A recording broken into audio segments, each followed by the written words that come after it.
ಇವನೇ ಆ ಹುಡುಗ.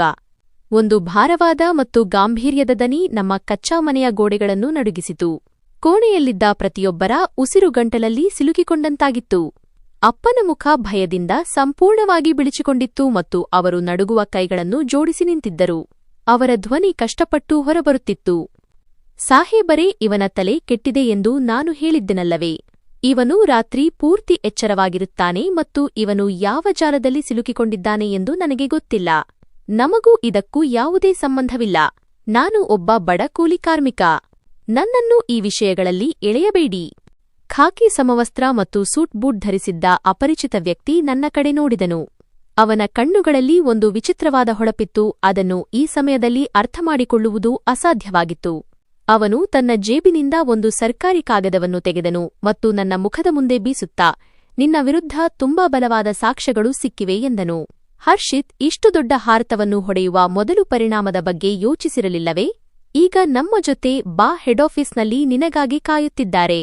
ಅಮ್ಮನ ಎದೆಯೊಡೆಯುವಂತಹ ಚೀರಾಟ ಕೇಳಿಸಿತು ಮತ್ತು ಅವಳು ತನ್ನ ಮುಖವನ್ನು ಸೆರಗಿನಲ್ಲಿ ಮುಚ್ಚಿಕೊಂಡಳು. ಅಪ್ಪ ಮುಂದೆ ಬಂದು ದ್ವೇಷದಿಂದ ನನ್ನ ಭುಜವನ್ನು ತಳ್ಳುತ್ತಾ, ತೆಗೆದುಕೊಂಡು ಹೋಗಿ ಸಾಹೇಬರೇ ಇವನನ್ನು. ಇವನು ನನ್ನ ಮರ್ಯಾದೆಯನ್ನು ಮಣ್ಣುಪಾಲು ಮಾಡಿದನು. ನಾನು ಇವನನ್ನು ಶೂ ಹೊಲಿಯಲು ಕೂರಿಸಿದ್ದೆ, ಇದರಿಂದ ರೊಟ್ಟಿ ಸಂಪಾದಿಸಬಹುದು ಎಂದು. ಆದರೆ ಇವನು ನನ್ನ ಮುಖಕ್ಕೆ ಮಸಿ ಬಳಿದನು ಎಂದರು. ನಾನು ಮೌನವಾಗಿ ಅವರೊಂದಿಗೆ ಹೊರಟೆ. ಕೇರಿಯ ಜನರು ಬಾಗಿಲಿಂದ ಇಣುಕಿ ನೋಡುತ್ತಿದ್ದರು ಮತ್ತು ಪಿಸುಮಾತನಾಡುತ್ತಿದ್ದರು. ನನ್ನನ್ನು ಗಾಡಿಯ ಹಿಂದಿನ ಸೀಟಿನಲ್ಲಿ ಕೂರಿಸಲಾಯಿತು. ನನ್ನ ಜೀವನವು ಈಗ ಶಾಶ್ವತವಾಗಿ ಬದಲಾಗಲಿದೆ ಎಂದು ನನಗೆ ತಿಳಿದಿತ್ತು. ಆದರೆ ಈ ದಾರಿ ನನ್ನನ್ನು ಯಾವ ಗುರಿಗೆ ಕರೆದೊಯ್ಯುತ್ತದೆ ಎಂದು ನನಗೆ ತಿಳಿದಿರಲಿಲ್ಲ. ಈ ದೃಶ್ಯ ನನ್ನ ಜೀವನದ ಅತ್ಯಂತ ಪ್ರಮುಖ ತಿರುವು ಆಗಿತ್ತು. ಆದರೆ ಕಥೆ ಇಲ್ಲಿಂದ ಪ್ರಾರಂಭವಾಗುವುದಿಲ್ಲ. ಈ ಕಥೆ ತುಂಬಾ ಹಿಂದಿನಿಂದ ಪ್ರಾರಂಭವಾಗುತ್ತದೆ. ನನ್ನ ಹೆಸರು ಹರ್ಷಿತ್ ಮತ್ತು ನಾನು ತುಂಬಾ ಬಡ ಕುಟುಂಬಕ್ಕೆ ಸೇರಿದವನಾಗಿದ್ದೆ. ಬಡತನ ಎಂತಹದ್ದೆಂದರೆ ಮನುಷ್ಯನ ಮೂಳೆಗಳಿಂದ ಜೀವವನ್ನು ಹಿಂಡಿತೆಗೆಯುವಂತಹದ್ದು. ನನ್ನ ಅಪ್ಪ ಕಷ್ಟಪಟ್ಟು ಕೂಲಿ ಕೆಲಸ ಮಾಡುತ್ತಿದ್ದರು ಮತ್ತು ಈ ದಿನಗೂಲಿಯಿಂದಲೇ ನಾವು ಅಕ್ಕತಂಗಿಯರು ಮತ್ತು ಸಹೋದರರು ಹೊಟ್ಟೆ ತುಂಬಿಸಿಕೊಳ್ಳುತ್ತಿದ್ದೆವು. ನನಗೆ 5 ಸಹೋದರಿಯರು ಮತ್ತು ನಾನು ಒಬ್ಬನೇ ಗಂಡು ಮಗ. ನಾನು ನನ್ನ ಸಹೋದರಿಯರಲ್ಲಿ 3ನೇಯವನು. ನನಗಿಂತ 2 ಅಕ್ಕಂದಿರು ಮತ್ತು 3 ತಂಗಿಯರಿದ್ದರು. ಇಡೀ ಕುಟುಂಬದ ಜವಾಬ್ದಾರಿಯನ್ನು ಹೊರುವ ಶಕ್ತಿ ಅಪ್ಪನಿಗೆ ಒಬ್ಬರಿಗೆ ಸಾಧ್ಯವಾಗುತ್ತಿರಲಿಲ್ಲ. ಅಪ್ಪ ಬೆಳಿಗ್ಗೆ ಬೇಗನೆ ಹೊರಡುತ್ತಿದ್ದರು ಮತ್ತು ರಾತ್ರಿಯವರೆಗೂ ಕಷ್ಟಪಟ್ಟು ಕೂಲಿ ಕೆಲಸ ಮಾಡುತ್ತಿದ್ದರು. ಆಗ ಮಾತ್ರ ಮನೆಯ ಒಲೆ ಉರಿಯುತ್ತಿತ್ತು. ಕೆಲವೊಮ್ಮೆ ನಾವು ನೀರು ಕುಡಿದೇ ಮಲಗುವ ಪರಿಸ್ಥಿತಿಯೂ ಬರುತ್ತಿತ್ತು. ಇದೇ ಬಡತನ ಮತ್ತು ಹಸಿವಿನ ನಡುವೆ ನಾನು ಬಹಳ ಕಷ್ಟಪಟ್ಟು ಮೆಟ್ರಿಕ್ವರೆಗೆ 10ನೇ ತರಗತಿ ವಿದ್ಯಾಭ್ಯಾಸ ಪಡೆದಿದ್ದೆ. ನನಗೆ ಓದುವ ಹುಚ್ಚು ಹವ್ಯಾಸವಿತ್ತು. ನಾನು ಶಾಲೆಗೆ ಹೋಗಬೇಕು ಎಂದು ಬಯಸುತ್ತಿದ್ದೆ. ನನ್ನ ಬಳಿಯೂ ಹೊಸ ಬ್ಯಾಗ್ಗಳು, ಪುಸ್ತಕಗಳು ಇರಬೇಕೆಂದು ಆಸೆಯಿತ್ತು. ಆದರೆ ಇವೆಲ್ಲವೂ ನಮಗೆ ಐಷಾರಾಮದಂತೆ ಆಗಿತ್ತು. ನನ್ನ ಮೆಟ್ರಿಕ್ ಫಲಿತಾಂಶ ಬಂದ ದಿನ ನಾನು ಸಂತೋಷದಿಂದ ಮನೆಗೆ ಪ್ರವೇಶಿಸಿದೆ. ನನ್ನ ಕೈಯಲ್ಲಿ ರಿಸಲ್ಟ್ ಕಾರ್ಡ್ ಇತ್ತು ಮತ್ತು ನಾನು ಓಡುತ್ತಾ ಅಪ್ಪನ ಹತ್ತಿರ ಹೋದೆ. ಅಪ್ಪ ನೋಡಿ, ನಾನು ಪಾಸಾಗಿದ್ದೇನೆ ಮತ್ತು ನನ್ನ ಅಂಕಗಳು ಕೂಡ ತುಂಬಾ ಚೆನ್ನಾಗಿವೆ. ಈಗ ನಾನು ಕಾಲೇಜಿನಲ್ಲಿ ಅಡ್ಮಿಷನ್ ತೆಗೆದುಕೊಳ್ಳುತ್ತೇನೆ ಎಂದೆ. ಅಪ್ಪ ಆಗತಾನೆ ಕೆಲಸದಿಂದ ಮರಳಿದ್ದರು ಮತ್ತು ಸೋತು ಸುಣ್ಣವಾಗಿ ಕುಳಿತು ಹುಕ್ಕಾ ಸೇದುತ್ತಿದ್ದರು. ನನ್ನ ಮಾತು ಕೇಳಿ ಅವರ ಹಣೆ ಗಂಟಿಕ್ಕಿತು. ಅವರು ಹುಕ್ಕಾದ ಕೊಡವೆಯನ್ನು ಪಕ್ಕಕ್ಕಿಟ್ಟರು ಮತ್ತು ನನ್ನ ಕಡೆ ಕೋಪದಿಂದ ನೋಡಿದರು. ಕಾಲೇಜು? ಯಾವ ಕಾಲೇಜು? ಮತ್ತು ಫೀಸ್ ಯಾರು ನಿನ್ನ ಅಪ್ಪ ಕಟ್ಟುತ್ತಾನಾ? ಅವರ ಧ್ವನಿಯ ಕಹಿ ನನ್ನ ಮುಖದ ನಗುವನ್ನು ಕಸಿದುಕೊಂಡಿತು. ನಾನು ಭಯಪಡುತ್ತಾ ಹೇಳಿದೆ, ಅಪ್ಪ, ನಾನು ಸರ್ಕಾರಿ ಕಾಲೇಜಿನಲ್ಲಿ ಓದುತ್ತೇನೆ. ಖರ್ಚು ಕೂಡ ಕಡಿಮೆಯಾಗುತ್ತದೆ. ಕೇವಲ ಪುಸ್ತಕಗಳದ್ದು ಮಾತ್ರ. ಸುಮ್ಮನಿರು ಹರ್ಷಿತ್. ಅಪ್ಪ ಕೈ ಸನ್ನೆ ಮಾಡಿ ನನ್ನನ್ನು ಸುಮ್ಮನಿರಿಸಿದರು. ಮನೆಯ ಪರಿಸ್ಥಿತಿ ಕಾಣುತ್ತಿಲ್ಲವೇ? ನಿನ್ನ 5 ಸಹೋದರಿಯರು ಕುಳಿತಿದ್ದಾರೆ. 2 ದೊಡ್ಡವರಾಗುತ್ತಿದ್ದಾರೆ. ಅವರ ಮದುವೆ ಕೂಡ ಮಾಡಬೇಕು. ವರದಕ್ಷಿಣೆ ಕೂಡಿಸಬೇಕಾ ಅಥವಾ ನಿನಗೆ ನವಾಬನಂತೆ ಓದಿಸಬೇಕಾ? ಇವತ್ತಿನವರೆಗೂ ಓದಿಸಿದ್ದು ಸಾಕು. ಈಗ ನೀನು ನನಗೆ ಸಹಾಯ ಮಾಡಬೇಕು. ನನ್ನ ಕಣ್ಣುಗಳಲ್ಲಿ ನೀರು ತುಂಬಿಕೊಂಡಿತು. ಆದರೆ ಅಪ್ಪ, ಇದು ನನ್ನ ಆಸೆ. ನಾನು ಏನಾದರೂ ಸಾಧಿಸಲು ಬಯಸುತ್ತೇನೆ. ನಾನು ದೊಡ್ಡ ವ್ಯಕ್ತಿಯಾದರೆ ಎಲ್ಲಾ ಸಮಸ್ಯೆಗಳನ್ನು ಬಗೆಹರಿಸುತ್ತೇನೆ. ಅಪ್ಪ ನಗಲಾರಂಭಿಸಿದರು. ದೊಡ್ಡ ಮನುಷ್ಯ, ನಾವು ಬಡವರು. ನಮ್ಮ ಕನಸುಗಳು ಕೂಡ ನಮ್ಮ ಯೋಗ್ಯತೆಗೆ ತಕ್ಕಂತಿರಬೇಕು. ನಾಳೆಯಿಂದ ನೀನು ನನ್ನ ಜೊತೆ ಬರುವುದಿಲ್ಲ. ನಾನು ಬಜಾರಿನಲ್ಲಿ ರವಿ ಮೋಚಿ ಚಮ್ಮಾರ ಜೊತೆ ಮಾತನಾಡಿದ್ದೇನೆ. ನಾಳೆಯಿಂದ ನೀನು ಅವನ ಅಂಗಡಿಯಲ್ಲಿ ಕುಳಿತು ಶೂ ಹೊಲಿಯುವ ಕೆಲಸ ಕಲಿಯಬೇಕು. ಈ ಮಾತುಗಳು ನನಗೆ ಬಾಂಬ್ ಸ್ಫೋಟದಂತೆ ಕೇಳಿಸಿದವು. ಮೋಚಿ ಆದರೆ ನಾನು ಆಫೀಸರ್ ಆಗುವ ಕನಸು ಕಾಣುತ್ತಿದ್ದೆ. ಅಪ್ಪ, ನಾನು ಮೋಚಿ ಆಗುವುದಿಲ್ಲ, ನಾನು ಓದುತ್ತೇನೆ. ನಾನು ಮೊದಲ ಬಾರಿಗೆ ಅಪ್ಪನ ಎದುರು ಮೆಲುದನಿಯಲ್ಲಿ ಮಾತನಾಡುವ ಧೈರ್ಯ ಮಾಡಿದೆ. ಅಪ್ಪ ಆ ಕ್ಷಣದಲ್ಲಿ ನನ್ನ ಕಾಲಿನಿಂದ ಶೂ ಕಳಚಿ ನನಗೆ ಹೊಡೆದರು. ಶೂ ನೇರವಾಗಿ ನನ್ನ ಮುಖಕ್ಕೆ ತಗುಲಿತು. ಬಾಯಿ ನಡೆಸುತ್ತೀಯಾ ನಿನ್ನ ಅಪ್ಪನ ಮುಂದೆ? ಇಲ್ಲಿ ರೊಟ್ಟಿ ತಿನ್ನಲೂ ಗತಿಯಿಲ್ಲ ಮತ್ತು ಇವನಿಗೆ ಆಫೀಸರ್ ಆಗಬೇಕಂತೆ. ನಾಳೆ ಬೆಳಿಗ್ಗೆ ಸುಮ್ಮನೆ ರವಿಯ ಅಂಗಡಿಗೆ ತಲುಪು. ಇಲ್ಲದಿದ್ದರೆ ಈ ಮನೆಯಲ್ಲಿ ನಿನಗೆ ಜಾಗವಿಲ್ಲ ಮತ್ತು ತಿನ್ನಲು ಒಂದು ತುತ್ತು ಅನ್ನ ಕೂಡ ಸಿಗುವುದಿಲ್ಲ. ಅಮ್ಮ ಅಡುಗೆ ಮನೆಯ ಬಾಗಿಲಲ್ಲಿ ನಿಂತು ಮೌನವಾಗಿ ಕಣ್ಣೀರು ಹಾಕುತ್ತಿದ್ದರು. ಅವರು ಏನೂ ಮಾತನಾಡಲು ಸಾಧ್ಯವಿರಲಿಲ್ಲ, ಏಕೆಂದರೆ ಅಪ್ಪನ ಕೋಪದ ಮುಂದೆ ಮಾತನಾಡುವುದು ಬೆಂಕಿಗೆ ಹಾರಿದಂತೆ ಆಗುತ್ತಿತ್ತು. ನಾನು ಆ ರಿಸಲ್ಟ್ ಕಾರ್ಡನ್ನು ಎದೆಗೆ ಅಪ್ಪಿಕೊಂಡು ಮೂಲೆಯಲ್ಲಿ ಹೋಗಿ ಬಿಕ್ಕಳಿಸುತ್ತಾ ಅಳತೊಡಗಿದೆ. ಮರುದಿನ ಬೆಳಿಗ್ಗೆ ಸೂರ್ಯ ನನಗೆ ಭರವಸೆಯ ಕಿರಣವಾಗಿರದೆ ನಿರಾಶೆಯ ಸುದ್ದಿಯನ್ನು ತೆಗೆದುಕೊಂಡು ಉದಯಿಸಿದನು. ಅಪ್ಪ ನನ್ನನ್ನು ಬಲವಂತವಾಗಿ ತಮ್ಮೊಂದಿಗೆ ಕರೆದುಕೊಂಡು ಹೋದರು. ಮಾರುಕಟ್ಟೆಯ ಗಲೀಜು ಮತ್ತು ಕಿರಿದಾದ ಓಣಿಗಳಿಂದ ಹಾದುಹೋಗುತ್ತಾ ನಾವು ಒಂದು ಸಣ್ಣ ಹಳೆಯ ಅಂಗಡಿಯ ಮುಂದೆ ನಿಂತೆವು. ಅಲ್ಲಿ ಚರ್ಮ ಮತ್ತು ಅಂಟು, ಗ್ಲೂ ವಾಸನೆ ಹರಡಿತ್ತು. ಒಬ್ಬ ಮಧ್ಯವಯಸ್ಕ ವ್ಯಕ್ತಿ, ಅವರ ಬಟ್ಟೆಗಳು ಕೊಳಕಾಗಿದ್ದವು ಮತ್ತು ಕೈಗಳಿಗೆ ಮಸಿ ಮೆತ್ತಿಕೊಂಡಿತ್ತು. ಅವರು ಶೂ ಹೊಲಿಯುತ್ತಿದ್ದರು. ರವಿಭಾಯ್, ಇವನು ನನ್ನ ಮಗ ಹರ್ಷಿತ್ ಎಂದು ಅಪ್ಪ ಅವರಿಗೆ ನನ್ನ ಬಗ್ಗೆ ಹೇಳಿದರು. ಇಂದಿನಿಂದ ಇವನು ನಿನ್ನ ಜವಾಬ್ದಾರಿ. ಇವನ ತಲೆ ಓದಿನ ವಿಷಯದಲ್ಲಿ ಕೆಟ್ಟೋಗಿದೆ. ಸ್ವಲ್ಪ ಇವನಿಗೆ ಕಲೆ, ಹುನರ್ ಕಲಿಸು. ಇದರಿಂದ 4 ಕಾಸು ಸಂಪಾದಿಸಲು ಯೋಗ್ಯನಾಗಲಿ. ರವಿ ಸಾಹೇಬರು ತಲೆ ಎತ್ತಿ ನನ್ನ ಕಡೆ ನೋಡಿದರು ಮತ್ತು ಮುಗುಳ್ನಕ್ಕರು. ಅವರ ಹಲ್ಲುಗಳು ತಾಮ್ರದಂತೆ ಹಳದಿಯಾಗಿದ್ದವು. ಬಾ ಮಗು, ಕುಳಿತುಕೋ. ಚಿಂತೆ ಮಾಡಬೇಡ. ಎಂತಹ ಕುಶಲಕರ್ಮಿಯನ್ನಾಗಿ ಮಾಡುತ್ತೇನೆಂದರೆ ಜನ ನಿನ್ನ ಕೈಯ ಹೊಲಿಗೆಯನ್ನು ಹೊಗಳುತ್ತಾರೆ. ಆಫೀಸರ್ ಆಗಿ ಏನು ಮಾಡುತ್ತೀಯ? ನಿಜವಾದ ಸಂಪಾದನೆ ಇರುವುದು ಕಲೆಯಲ್ಲೇ. ನಾನು ಕಲ್ಲಾದ ಮನಸ್ಸಿನಿಂದ ಅಲ್ಲಿ ಬಿದ್ದಿದ್ದ ಒಂದು ಸಣ್ಣ ಪೆಟ್ಟಿಗೆಯನ್ನು ತೆಗೆದುಕೊಂಡೆ. ನನ್ನ ಮುಂದೆ ಹಳೆಯ ಮುರಿದ ಶೂಗಳ ರಾಶಿ ಇತ್ತು. ಇದೇ ಈಗ ನನ್ನ ಹಣೆಬರಹವಾಗಿತ್ತು. ನನ್ನ ಶಾಲೆಯ ಸ್ನೇಹಿತರು ಕಾಲೇಜಿಗೆ ಹೋಗುತ್ತಿರಬಹುದು ಮತ್ತು ನಾನು ಇಲ್ಲಿ ಜನರ ಕಾಲಿನ ಧೂಳಿನಲ್ಲಿ ತುಂಬಿರುವ ಶೂಗಳನ್ನು ದುರಸ್ತಿ ಮಾಡುತ್ತಿದ್ದೇನೆ. ಮೊದಲ ದಿನ ನನಗೆ ನರಕದಂತಿತ್ತು. ನನ್ನ ಮೃದುವಾದ ಕೈಗಳಿಗೆ ಸೂಜಿ ಚುಚ್ಚುತ್ತಿತ್ತು. ದಾರ ಎಳೆಯುವಾಗ ಬೆರಳುಗಳು ಕತ್ತರಿಸಲ್ಪಡುತ್ತಿದ್ದವು. ಆಗ ರವಿ ಸಾಹೇಬರು ನನಗೆ ಬೈಯುತ್ತಾ, ಗಮನವಿರಲಿ, ಇದು ಸೂಜಿಯೇ ಹೊರತು ಪ್ರೀತಿಯಿಂದ ಓಡಿಸಲು ಪೆನ್ನು ಅಲ್ಲ. ಜೋರಾಗಿ ಒತ್ತಿಮಾಡು ಎಂದು ಬುದ್ಧಿ ಹೇಳುತ್ತಿದ್ದರು. ರವಿ ಸಾಹೇಬರ ಧ್ವನಿ ನನ್ನ ಕಿವಿಗಳಲ್ಲಿ ಗುಮ್ ಎನ್ನುತ್ತಿತ್ತು. ಸಂಜೆ ನಾನು ಮನೆಗೆ ಹಿಂದಿರುಗಿದಾಗ ನನ್ನ ಬೆರಳುಗಳು ಊದಿಕೊಂಡಿದ್ದವು ಮತ್ತು ಬಟ್ಟೆಗಳಿಂದ ವಿಚಿತ್ರವಾದ ವಾಸನೆ ಬರುತ್ತಿತ್ತು. ಅಪ್ಪ ನನ್ನ ಜೇಬು ತಡಕಾಡಿ, ಇವತ್ತು ಏನಾದರೂ ಸಿಕ್ಕಿತಾ ಎಂದು ಕೇಳಿದರು. ಇಲ್ಲ ಅಪ್ಪ, ಅವರು ಹೇಳಿದರು. ಅವನು ಈಗಿನ್ನೂ ಕಲಿಯುತ್ತಿದ್ದಾನೆ. ಕೆಲಸ ಬಂದ ಮೇಲೆ ಕೂಲಿ ಸಿಗುತ್ತದೆ. ನಾನು ತಲೆ ತಗ್ಗಿಸಿ ಉತ್ತರಿಸಿದೆ. ಅಪ್ಪ ಅಸಹ್ಯದಿಂದ ಮುಖ ತಿರುಗಿಸಿ, ಸರಿಬಿಡು, ಬೇಗನೆ ಕಲಿತುಕೊಳ್ಳುತ್ತಾನೆ, ಆಗ ಹಣ ಕೂಡ ಬರುತ್ತದೆ. ಎಚ್ಚರಿಕೆ, ಇನ್ನು ಮುಂದೆ ಓದಿನ ಹೆಸರು ಎತ್ತಿದರೆ ಎಂದರು. ನಾನು ತಕ್ಷಣವೇ ಮಹಡಿಯ ಟೆರೇಸ್ ಮೇಲೆ ಹೋದೆ. ಅಲ್ಲಿ ಕತ್ತಲೆಯಿತ್ತು ಮತ್ತು ಆಕಾಶದಲ್ಲಿ ನಕ್ಷತ್ರಗಳು ಹೊಳೆಯುತ್ತಿದ್ದವು. ನಾನು ಆಕಾಶದ ಕಡೆ ನೋಡಿ ಮನಸ್ಸಿನಲ್ಲೇ ದೇವರಲ್ಲಿ ಮೆಲ್ಲನೆಯ ಧ್ವನಿಯಲ್ಲಿ ಕೇಳಿದೆ, ಹೇ ದೇವರೇ, ನನ್ನ ಹಣೆಬರಹದಲ್ಲಿ ಕೇವಲ ಈ ಶೂ ಹೊಲಿಯುವುದೇ ಬರೆದಿದೆಯೇ? ನನ್ನ ಕನಸುಗಳು ಎಂದಿಗೂ ಈಡೇರುವುದಿಲ್ಲವೇ? ನನ್ನೊಳಗಿನ ಹರ್ಷಿತ್ ಇನ್ನೂ ಸತ್ತಿರಲಿಲ್ಲ. ಓಣಿಯಲ್ಲಿ ಆಡುವಾಗ ಎಲ್ಲರಿಗೂ ನಾನು ಆಫೀಸರ್ ಆಗುತ್ತೇನೆ ಎಂದು ಹೇಳುತ್ತಿದ್ದ ಆ ಮಗು ನನ್ನೊಳಗೆ ಚೇರುತ್ತಿತ್ತು. ನಾನು ಅಲ್ಲೇ ಕುಳಿತು ನಿರ್ಧರಿಸಿದೆ, ನಾನು ಸೋಲು ಒಪ್ಪಿಕೊಳ್ಳುವುದಿಲ್ಲ. ಅಪ್ಪ ನನಗೆ ಶಾಲೆಗೆ ಹೋಗಲು ಬಿಡದಿದ್ದರೆ ಪರವಾಗಿಲ್ಲ, ನನ್ನ ದಾರಿಯನ್ನು ನಾನೇ ಮಾಡಿಕೊಳ್ಳುತ್ತೇನೆ. ಕೆಲವು ದಿನಗಳು ಹೀಗೆಯೇ ಕಳೆದವು. ನಾನು ಪ್ರತಿದಿನ ಅಂಗಡಿಗೆ ಹೋಗುತ್ತಿದ್ದೆ. ದಿನವಿಡೀ ಶೂಗಳ ಧೂಳು ತಿನ್ನುತ್ತಿದ್ದೆ, ಬೈಗುಳ ಕೇಳುತ್ತಿದ್ದೆ ಮತ್ತು ರಾತ್ರಿ ಸುಸ್ತಾಗಿ ಮಲಗುತ್ತಿದ್ದೆ. ಆದರೆ ನನ್ನ ತಲೆಯಲ್ಲಿ ಒಂದು ಯೋಜನೆ, ಪ್ಲಾನ್ ಸಿದ್ಧವಾಗುತ್ತಿತ್ತು. ಒಂದು ದಿನ ಅಂಗಡಿಗೆ ಶಾಲೆಯ ಹುಡುಗನೊಬ್ಬ ತನ್ನ ಶೂ ಹೊಲಿಸಲು ಬಂದನು. ಅವನ ಕೈಯಲ್ಲಿ ಇಂಗ್ಲಿಷ್ ಪುಸ್ತಕವಿತ್ತು. ನಾನು ತುಂಬಾ ಆಸೆಯಿಂದ ಆ ಪುಸ್ತಕವನ್ನು ನೋಡಿದೆ. ಅಣ್ಣ, ನೀವು ಈ ಪುಸ್ತಕವನ್ನು ಸ್ವಲ್ಪ ಸಮಯ ತೋರಿಸುತ್ತೀರಾ? ನಾನು ಭಯಪಡುತ್ತಲೇ ಕೇಳಿದೆ. ಆ ಹುಡುಗ ಮೊದಲು ವಿಚಿತ್ರವಾಗಿ ನನ್ನ ಕೊಳಕು ಬಟ್ಟೆಗಳನ್ನು ನೋಡಿದನು ಮತ್ತು ನಂತರ ಪುಸ್ತಕವನ್ನು ನನ್ನ ಕಡೆ ನೀಡಿದನು. ನಾನು ಪುಸ್ತಕವನ್ನು ತೆರೆದಾಗ ಆ ಅಕ್ಷರಗಳು ನನ್ನ ಕಣ್ಣುಗಳ ಮುಂದೆ ಕುಣಿಯಲು ಪ್ರಾರಂಭಿಸಿದವು. ನಾನು ನನ್ನ ಜಗತ್ತಿಗೆ ಮರಳಿ ಬಂದಂತೆ ನನಗೆ ಭಾಸವಾಯಿತು. ಆಗಲೇ ರವಿ ಸಾಹೇಬರ ಜೋರಾದ ಧ್ವನಿ ಕೇಳಿಸಿತು. ಹರ್ಷಿತ್, ಕೆಲಸದ ಕಡೆ ಗಮನ ಕೊಡು. ಪುಸ್ತಕ ಓದುವ ಹವ್ಯಾಸ ಇನ್ನೂ ಹೋಗಿಲ್ಲವೇ ನಿನಗೆ? ಸುಮ್ಮನೆ ಗ್ರಾಹಕರ ಸಮಯ ಹಾಳು ಮಾಡುತ್ತಿದ್ದೀಯಾ? ಇದನ್ನು ಕೇಳಿದ ತಕ್ಷಣ ನಾನು ಬೇಗನೆ ಪುಸ್ತಕವನ್ನು ಹಿಂದಿರುಗಿಸಿದೆ ಮತ್ತು ಶೂ ಹೊಲಿಯಲು ಪ್ರಾರಂಭಿಸಿದೆ. ಆದರೆ ಆ ದಿನ ನನಗೆ ಏನು ಮಾಡಬೇಕೆಂದು ಅರ್ಥವಾಗಿತ್ತು. ಪರಿಸ್ಥಿತಿಯ ಮುಂದೆ ಮಂಡಿಯೂರುವುದಿಲ್ಲ ಎಂದು ನಾನು ನಿರ್ಧರಿಸಿದ್ದೆ. ಈ ಚಪ್ಪಲಿ ಅಂಗಡಿ ನನ್ನ ಗುರಿಯಲ್ಲ. ಇದೊಂದು ತಂಗುದಾಣ ನಿಲ್ದಾಣ ಮಾತ್ರ. ಅಂದು ರಾತ್ರಿ ಮಹಡಿಯ ಮೇಲೆ ನಕ್ಷತ್ರಗಳ ನೆರಳಲ್ಲಿ ತೆಗೆದುಕೊಂಡ ನಿರ್ಧಾರ ನನ್ನೊಳಗೆ ಹೊಸ ಆತ್ಮವನ್ನು ತುಂಬಿತ್ತು. ಮಾರನೆಯ ದಿನ ನಾನು ದಿನಚರಿಗಿಂತ ಸ್ವಲ್ಪ ಮೊದಲೇ ಅಂಗಡಿಗೆ ತಲುಪಿದ್ದೆ. ಅಂಗಡಿ ಇನ್ನೂ ಮುಚ್ಚಿತ್ತು ಮತ್ತು ರವಿ ಸಾಹೇಬರು ಬೀಗ ತೆಗೆಯುತ್ತಿದ್ದರು. ನಾನು ಮುಂದೆ ಹೋಗಿ ಅವರ ಕೈಯಿಂದ ಬೀಗ ತೆಗೆದುಕೊಂಡೆ ಮತ್ತು ಶಟರ್ ಮೇಲೆತ್ತಿದೆ. ರವಿ ಸಾಹೇಬರು ಆಶ್ಚರ್ಯದಿಂದ ನನ್ನನ್ನು ನೋಡಿದರು ಮತ್ತು ಅರೆ ವಾಹ್ ಹರ್ಷಿತ್, ಇವತ್ತು ತುಂಬಾ ಚುರುಕಾಗಿರುವಂತೆ ಕಾಣುತ್ತಿದ್ದೀಯಾ. ನಿನ್ನೆ ನಿನ್ನ ಮುಖಜೋತು ಬಿದ್ದಿತ್ತು ಯಾರೋ ಬಲವಂತವಾಗಿ ಕೂರಿಸಿದಂತೆ. ಆದರೆ ಇವತ್ತು ಬೆಳಿಗ್ಗೆ ಅಂಗಡಿಯಲ್ಲಿದ್ದೀಯಾ.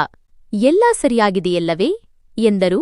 ನಾನು ಕಸಗುಡಿಸುತ್ತಾ ಪೊರಕೆ ಹಿಡಿದುಕೊಂಡು ಧೈರ್ಯ ಮಾಡಿಕೊಂಡು ಹೇಳಿದೆ, ಅದೇ, ನಾನು ನಿಮ್ಮೊಂದಿಗೆ ಒಂದು ಮುಖ್ಯವಾದ ವಿಷಯ ಮಾತನಾಡಬೇಕಿತ್ತು. ಅವರು ತಮ್ಮ ಆಸನದಲ್ಲಿ ಕುಳಿತಿದ್ದರು ಮತ್ತು ಉಪಕರಣಗಳನ್ನು ಸರಿಯಾಗಿ ಇಡುತ್ತಿದ್ದರು. ಹೇಳು, ಏನು ವಿಷಯ? ರಜೆ ಬೇಕಾಗಿದೆಯಾ? ಈಗ ತಾನೇ ಬಂದಿದ್ದೀಯಾ ನೀನು ಎಂದರು. ನಾನು ಅವರ ಹತ್ತಿರ ಹೋದೆ ಮತ್ತು ಮೆಲುದನಿಯಲ್ಲಿ, ಇಲ್ಲ, ರಜೆ ಬೇಕಾಗಿಲ್ಲ. ವಿಷಯವೇನೆಂದರೆ, ಅಂಗಡಿಯ ಸಮಯದ ನಂತರ ನಾನು 1-2 ಗಂಟೆ ಹೆಚ್ಚು ಕೆಲಸ ಮಾಡಿದರೆ ಅಥವಾ ಊಟದ ಸಮಯದಲ್ಲಿಯೂ ಕೆಲಸ ಮಾಡಿದರೆ ನೀವು ನನಗೆ ಈ ಕೆಲಸಕ್ಕೆ ಸ್ವಲ್ಪ ಹಣವನ್ನು ಪ್ರತ್ಯೇಕವಾಗಿ ಕೊಡುತ್ತೀರಾ ಎಂದು ಕೇಳಿದೆ. ರವಿ ಸಾಹೇಬರ ಕೈ ನಿಂತಿತು. ಅವರು ತೀಕ್ಷ್ಣವಾಗಿ ನನ್ನನ್ನು ನೋಡಿದರು. ಏಕೆ? ನಿನ್ನ ಅಪ್ಪ ಪ್ರತಿದಿನ ಸಂಜೆ ಬಂದು ನನ್ನ ಬಳಿ ನಿನ್ನ ದಿನಗೂಲಿಯ 1 ರೂಪಾಯಿಯನ್ನು ವಸೂಲಿ ಮಾಡಿಕೊಂಡು ಹೋಗುತ್ತಾರಲ್ಲ. ನಿನಗೆ ಪ್ರತ್ಯೇಕವಾಗಿ ಹಣ ಏಕೆ ಬೇಕು? ಎಲ್ಲಾದರೂ ತಪ್ಪುದಾರಿಗೆ ಇಳಿದಿದ್ದೀಯಾ? ಏನಾದರೂ ತಿನ್ನಲು ಕುಡಿಯಲು ದುಶ್ಚಟ ಕಲಿತಿದ್ದೀಯಾ? ಇದನ್ನು ಕೇಳಿ ನನ್ನ ಎದೆ ಜೋರಾಗಿ ಬಡಿದುಕೊಂಡಿತು. ನಾನು ಅವರಿಗೆ ನಿಜ ಹೇಳುವಂತಿರಲಿಲ್ಲ, ಏಕೆಂದರೆ ನಾನು ಓದಲು ಹಣ ಕೂಡಿಸುತ್ತಿದ್ದೇನೆ ಎಂದು ಅವರಿಗೆ ತಿಳಿದರೆ ಅವರು ಬಹುಶಃ ಅಪ್ಪನಿಗೆ ಹೇಳಿಬಿಡುತ್ತಿದ್ದರು. ನಾನು ಬೇಗನೆ ತಲೆಯನ್ನು ಇಲ್ಲ ಎಂದು ಅಲ್ಲಾಡಿಸಿದೆ. ಇಲ್ಲ ಇಲ್ಲ, ಖಂಡಿತ ಇಲ್ಲ. ನಾನು ಕೇವಲ ಸ್ವಲ್ಪ ಹಣ ಕೂಡಿಸಲು ಬಯಸುತ್ತೇನೆ. ಇದರಿಂದ ಆಗಾಗ್ಗೆ ನನ್ನ ಇಷ್ಟದಂತೆ ಏನಾದರೂ ತಿನ್ನಬಹುದು ಅಥವಾ ಮನೆಯಲ್ಲಿ ಏನಾದರೂ ಅವಶ್ಯಕತೆಯಿದ್ದರೆ ಪೂರೈಸಬಹುದು. ಅಪ್ಪನ ಬಳಿ ಕೇಳಲು ನನಗೆ ಭಯವಾಗುತ್ತದೆ. ಅವರು ಸ್ವಲ್ಪ ಹೊತ್ತು ಮೌನವಾಗಿದ್ದರು. ನಂತರ ಹಳೆಯ ಶೂ ಒಂದನ್ನು ತೆಗೆದುಕೊಂಡು ಅದಕ್ಕೆ ಅಂಟು ಹಚ್ಚುತ್ತಾ ಹೇಳಿದರು, ನೋಡು ಹರ್ಷಿತ್, ನನಗೂ ನಿನ್ನ ಅಪ್ಪನಿಗೂ ಯಾವುದೇ ಸಂಬಂಧವಿಲ್ಲ. ನೀನು ನನ್ನ ಕೆಲಸ ಹೆಚ್ಚು ಮಾಡಿದರೆ ಅದರಲ್ಲಿ ನನಗೆ ಲಾಭ. ನಾನು ನಿನಗೆ ಶೂಗಳ ಲೆಕ್ಕದಲ್ಲಿ ಮೇಲಿನ ಹಣವನ್ನು ಕೊಡುತ್ತೇನೆ. ಆದರೆ ನೆನಪಿರಲಿ, ಈ ವಿಷಯ ನಮ್ಮಿಬ್ಬರ ನಡುವೆಯೇ ಇರಬೇಕು. ಒಂದು ವೇಳೆ ನಿನ್ನ ಅಪ್ಪ ಬಂದು ನನ್ನ ಬಳಿ ವಾದ ಮಾಡಿದರೆ ನಾನು ಏನು ಕೊಟ್ಟಿಲ್ಲ ಎಂದು ಸ್ಪಷ್ಟವಾಗಿ ಹೇಳಿಬಿಡುತ್ತೇನೆ. ನನ್ನ ಮುಖದಲ್ಲಿ ದೊಡ್ಡ ನಗು ಮೂಡಿತು. ಧನ್ಯವಾದಗಳು. ನೀವು ನಿಶ್ಚಿಂತೆಯಿಂದಿರಿ. ನಾನು ಅಪ್ಪನಿಗೆ ತಿಳಿಯಲು ಬಿಡುವುದಿಲ್ಲ. ಆ ದಿನ ನನ್ನ ಜೀವನದ ಒಂದು ಹೊಸ ಮತ್ತು ಕಠಿಣ ಹಂತ ಪ್ರಾರಂಭವಾಯಿತು. ನಾನು ದಿನವಿಡೀ ಯಂತ್ರದಂತೆ ಕೈ ಓಡಿಸುತ್ತಿದ್ದೆ. ಸಂಜೆ ಅಪ್ಪ ಅಂಗಡಿಗೆ ಬರುತ್ತಿದ್ದರೂ ಅವರ ಮುಖ ಯಾವಾಗಲೂ ಕಠಿಣವಾಗಿರುತ್ತಿತ್ತು. ಅವರು ರವಿ ಸಾಹೇಬರನ್ನು, ಏನಪ್ಪಾ ರವಿ, ಇವತ್ತು ಇವನದು ಎಷ್ಟು ಹಣವಾಗಿದೆ ಎಂದು ಕೇಳುತ್ತಿದ್ದರು. ಆಗ ರವಿ ಸಾಹೇಬರು ನನ್ನ ಕಡೆ ಓರೆಗಣ್ಣಿನಿಂದ ನೋಡಿ ನಂತರ ಅಪ್ಪನ ಕೈಯಲ್ಲಿ ಎಷ್ಟು ಆಗುತ್ತದೋ ಅಷ್ಟೇ ಹಣ ಇಡುತ್ತಿದ್ದರು. ತಗೋಪ್ಪ ಇವತ್ತಿನ ಇವನ ಸಂಪಾದನೆ. ಹುಡುಗ ತುಂಬಾ ಕಷ್ಟಪಡುತ್ತಿದ್ದಾನೆ. ಈಗ ಅಪ್ಪ ಹಣ ತೆಗೆದುಕೊಂಡು ನನ್ನ ಕಡೆ ತಿರುಗಿ ನಡಿಮನೆಗೆ. ನೇರವಾಗಿ ಮನೆಗೆ ಹೋಗಬೇಕು. ಇಲ್ಲಿ ಅಲ್ಲಿ ಅಲೆದಾಡಬಾರದು ಎನ್ನುತ್ತಿದ್ದರು. ನಾನು ತಲೆ ತಗ್ಗಿಸಿ ಅವರ ಹಿಂದೆ ನಡೆಯುತ್ತಿದ್ದೆ.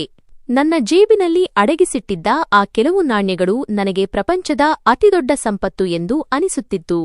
ಇದು ನನ್ನ ಸ್ವಂತ ತಂದೆಯಿಂದಲೇ ಮಾಡಿದ ಕಳ್ಳತನವಾಗಿತ್ತು. ಆದರೆ ಈ ಕಳ್ಳತನ ನನ್ನ ಭವಿಷ್ಯದ ಒಳಿತಿಗಾಗಿ ಆಗಿತ್ತು. ಕೆಲವು ವಾರಗಳ ಕಠಿಣ ಪರಿಶ್ರಮದ ನಂತರ ನನ್ನ ಬಳಿ ಎಷ್ಟು ಹಣ ಜಮಾವಣೆಯಾಗಿತ್ತೆಂದರೆ ನಾನು ಗುಜರಿ ಅಂಗಡಿಯವನ ಬಳಿ ಹೋಗಬಹುದಿತ್ತು. ಗುಜರಿ ಅಂಗಡಿಯ ಅಂಕಲ್ ನನ್ನ ಕೊಳಕು ಅಂಗಿ ಮತ್ತು ಹರಿದ ಶೂಗಳನ್ನು ನೋಡಿ ಅಸಹ್ಯದಿಂದ, ಏ ಹುಡುಗ, ಹಿಂದೆ ಹೋಗು. ಇದು ಆಟವಾಡುವ ಜಾಗವಲ್ಲ. ಹೋಗು, ನಿನ್ನ ಕೆಲಸ ನೋಡ್ಕೋ ಎಂದರು. ನಾನು ಮುಷ್ಟಿಯಲ್ಲಿ ಹಿಡಿದಿದ್ದ ನಾಣ್ಯಗಳನ್ನು ಅವರ ಕೌಂಟರ್ ಮೇಲೆ ಇಟ್ಟೆ ಮತ್ತು ಮನವಿ ಮಾಡಿದೆ, ಅಂಕಲ್, ನನಗೆ ಆಟವಾಡಲು ಅಲ್ಲ, ಓದಲು ಪುಸ್ತಕಗಳು ಬೇಕು. ಫಸ್ಟ್ ಪಿಯುಸಿಯ ಹಳೆಯ ಪುಸ್ತಕಗಳು ಸಿಗುತ್ತವೆಯೇ? ಹರಿದು ಹೋಗಿದ್ದರೂ ಪರವಾಗಿಲ್ಲ. ಆ ಅಂಕಲ್ ಹಣದ ಕಡೆ ನೋಡಿದರು ಮತ್ತು ನಂತರ ನನ್ನ ಅವತಾರವನ್ನು ನೋಡಿದರು. ಅವರ ವರ್ತನೆ ಸ್ವಲ್ಪ ಮೃದುವಾಯಿತು. ಅವರು, ಅಲ್ಲಿ ಆ ರಾಶಿಯಲ್ಲಿ ನೋಡು, ಕೆಲಸಕ್ಕೆ ಬರುವಂತದ್ದು ಸಿಕ್ಕರೆ ತಗೋ ಎಂದರು. ನಾನು ಹುಚ್ಚನಂತೆ ಆ ರಾಶಿಯ ಮೇಲೆ ಬಿದ್ದೆ. ಧೂಳು ಮತ್ತು ಮಣ್ಣಿನಿಂದ ಕೂಡಿದ್ದ ಪುಸ್ತಕಗಳನ್ನು ನಾನು ಎತ್ತಿಕೊಂಡ ರೀತಿ ಹೇಗಿತ್ತೆಂದರೆ ಅವು ನನಗೆ ವಜ್ರ ಮತ್ತು ಬಂಗಾರದ ನಾಣ್ಯಗಳಾಗಿದ್ದವು. ಸದ್ಯಕ್ಕೆ ನನಗೆ ಬೇಕಾದ ವಿಷಯಗಳ ಮೇಲಿನ ಪುಸ್ತಕಗಳು ಸಿಕ್ಕಿದವು ಮತ್ತು ಕೆಲವು ಪುಟಗಳು ಹರಿದು ಹೋಗಿದ್ದವು. ಆದರೆ ಓದಬಹುದಿತ್ತು. ನಾನು ಸಂತೋಷದಿಂದ ಆ ಪುಸ್ತಕಗಳನ್ನು ಖರೀದಿಸಿದೆ ಮತ್ತು ನನ್ನ ಅಂಗಿಯ ಒಳಗೆ ಬಚ್ಚಿಟ್ಟುಕೊಂಡೆ. ಮನೆಗೆ ತಲುಪಿದ ಮೇಲೆ ಪುಸ್ತಕಗಳನ್ನು ಬಚ್ಚಿಡುವುದು ಅತ್ಯಂತ ದೊಡ್ಡ ಸಮಸ್ಯೆಯಾಗಿತ್ತು. ನಮ್ಮ ಮನೆ ಚಿಕ್ಕದಾಗಿತ್ತು. 2 ಕೋಣೆಗಳಿದ್ದವು. ಅಲ್ಲಿ ನಾವೆಲ್ಲ ಅಕ್ಕತಂಗಿಯರು ಮತ್ತು ತಂದೆ-ತಾಯಿ ವಾಸಿಸುತ್ತಿದ್ದೆವು. ನಾನು ಹಳೆಯದೊಂದು ಚೀಲದಲ್ಲಿ ಪುಸ್ತಕಗಳನ್ನು ಸುತ್ತಿದೆ ಮತ್ತು ಅವುಗಳನ್ನು ಮಹಡಿಯ ಟೆರೇಸ್ ಮೇಲೆ ಬಿದ್ದಿದ್ದ ಮುರಿದ ಮಂಚಗಳ ರಾಶಿಯ ಕೆಳಗೆ ಬಚ್ಚಿಟ್ಟೆ. ಈಗ ನನ್ನ ನಿಜವಾದ ಪರೀಕ್ಷೆ ಪ್ರಾರಂಭವಾಯಿತು. ದಿನವಿಡೀ ಮೂಳೆ ಮುರಿಯುವಷ್ಟು ಕೆಲಸ ಮಾಡಿದ ನಂತರ ರಾತ್ರಿಯಾಗುವಾಗ ನನ್ನ ದೇಹ ಸೋತು ಹೋಗಿರುತ್ತಿತ್ತು. ಕಣ್ಣುಗಳು ನಿದ್ದೆಯಿಂದ ಭಾರವಾಗುತ್ತಿದ್ದವು. ಆದರೆ ನನ್ನೊಳಗಿನ ಛಲ ನನಗೆ ನಿದ್ದೆ ಮಾಡಲು ಬಿಡುತ್ತಿರಲಿಲ್ಲ. ಎಲ್ಲರೂ ಮಲಗಿದ ನಂತರ ಮತ್ತು ಅಪ್ಪನ ಗೊರಕೆ ಸದ್ದು ಕೇಳಲು ಶುರುವಾದಾಗ ನಾನು ಮೆಲ್ಲನೆ ಏಳುತ್ತಿದ್ದೆ. ನಾನು ನನ್ನ ಪುಸ್ತಕಗಳನ್ನು ತೆಗೆಯುತ್ತಿದ್ದೆ ಮತ್ತು ಮೇಣದ ಬತ್ತಿ ಹಚ್ಚುತ್ತಿದ್ದೆ. ಒಂದು ರಾತ್ರಿ ನಾನು ಇಂಗ್ಲಿಷ್ನ ಕೆಲವು ಕಷ್ಟಕರ ಶಬ್ದಗಳನ್ನು ಕಂಠಪಾಠ ಮಾಡುತ್ತಿದ್ದೆ. ಆಗ ಥಟ್ಟನೆ ಮೆಟ್ಟಿಲುಗಳಿಂದ ಯಾರೋ ಬರುತ್ತಿರುವ ಸದ್ದು ಕೇಳಿಸಿತು. ನನ್ನ ಪ್ರಾಣಬಾಯಿಗೆ ಬಂದಂತಾಗಿತ್ತು. ಒಂದು ವೇಳೆ ಅವರು ಅಪ್ಪನಾಗಿದ್ದರೆ ಅವರು ನನ್ನ ಮೂಳೆ ಮುರಿಯುತ್ತಿದ್ದರು ಮತ್ತು ನನಗೆ ತುಂಬಾ ಹೊಡೆಯುತ್ತಿದ್ದರು. ಜೊತೆಗೆ ನನ್ನ ಪುಸ್ತಕಗಳನ್ನು ಸುಟ್ಟು ಹಾಕುತ್ತಿದ್ದರು. ನಾನು ಬೇಗನೆ ಊದಿ ಮೇಣದ ಬತ್ತಿಯನ್ನು ಆರಿಸಿದೆ ಮತ್ತು ಅಲ್ಲೇ ಚೀಲದ ಹತ್ತಿರ ಮಲಗಿ ನಿದ್ದೆ ಮಾಡುವ ನಾಟಕ ಮಾಡಲಾರಂಭಿಸಿದೆ. ಹೆಜ್ಜೆ ಸದ್ದು ಹತ್ತಿರ ಬಂತು ಮತ್ತು ನಂತರ ನಿಂತಿತು.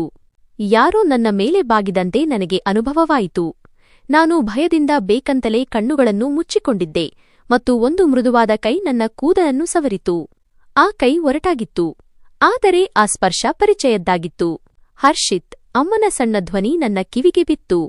ನೀನು ಇನ್ನೂ ಮಲಗಿಲ್ಲವೇ? ನಾನು ಮೆಲ್ಲನೆ ಕಣ್ಣು ತೆರೆದೆ. ಚಂದ್ರನ ಬೆಳಕಿನಲ್ಲಿ ಅಮ್ಮನ ಚಿಂತಾಕ್ರಾಂತ ಮುಖ ಕಾಣಿಸಿತು. ನಾನು ಎದ್ದು ಕುಳಿತೆ. ಅಮ್ಮ, ನೀವು ಎಚ್ಚರವಾಗಿದ್ದೀರಾ? ಅಮ್ಮ ನನ್ನ ಪಕ್ಕದಲ್ಲಿದ್ದ ಪುಸ್ತಕಗಳ ಚೀಲದ ಮೇಲೆ ಕೈ ಇಟ್ಟರು. ಅವರಿಗೆ ಎಲ್ಲ ಅರ್ಥವಾಗಿತ್ತು.